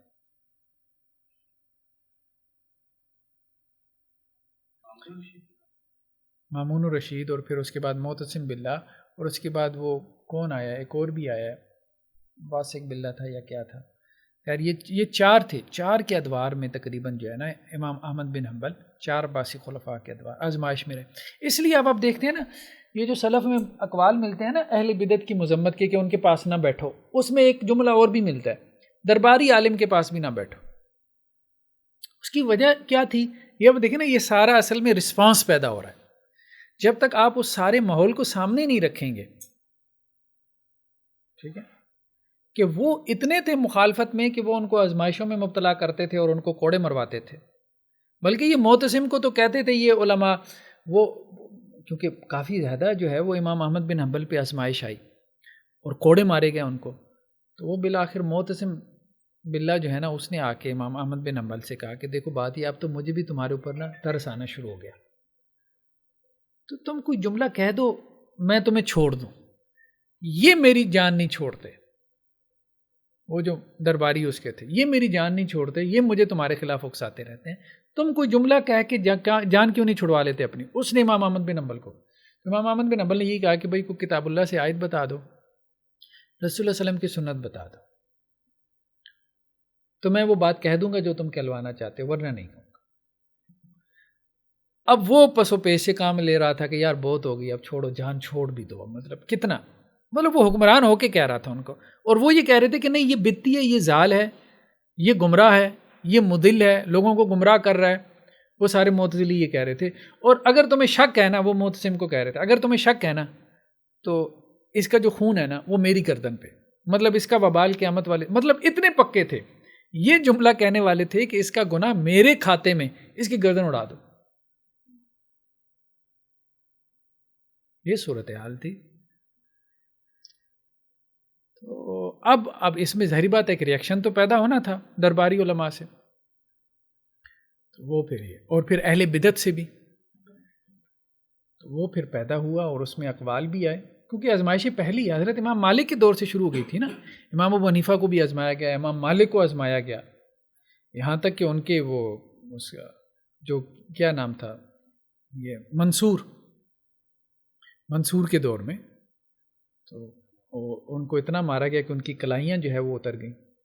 اس لیے کہتے ہیں نا کہ وہ جو ارسال کرتے تھے، بعض مالکیہ نے کہا کہ امام مالک جو ارسال کرتے تھے وہ اس وجہ سے، یعنی نماز میں ہاتھ چھوڑنا، ارسال اس کو کہتے ہیں نا، امام مالک سے بعض روایتیں ارسال کی بھی ہیں، بعض ہیں کہ ہاتھ باندھ کے پڑھتے تھے، بعض روایتیں ارسال کی ہیں کہ ہاتھ چھوڑ کے نماز پڑھتے تھے، اس لیے مالکیہ میں ایک موقف ہاتھ چھوڑ کے نماز پڑھنے کا بھی ہے۔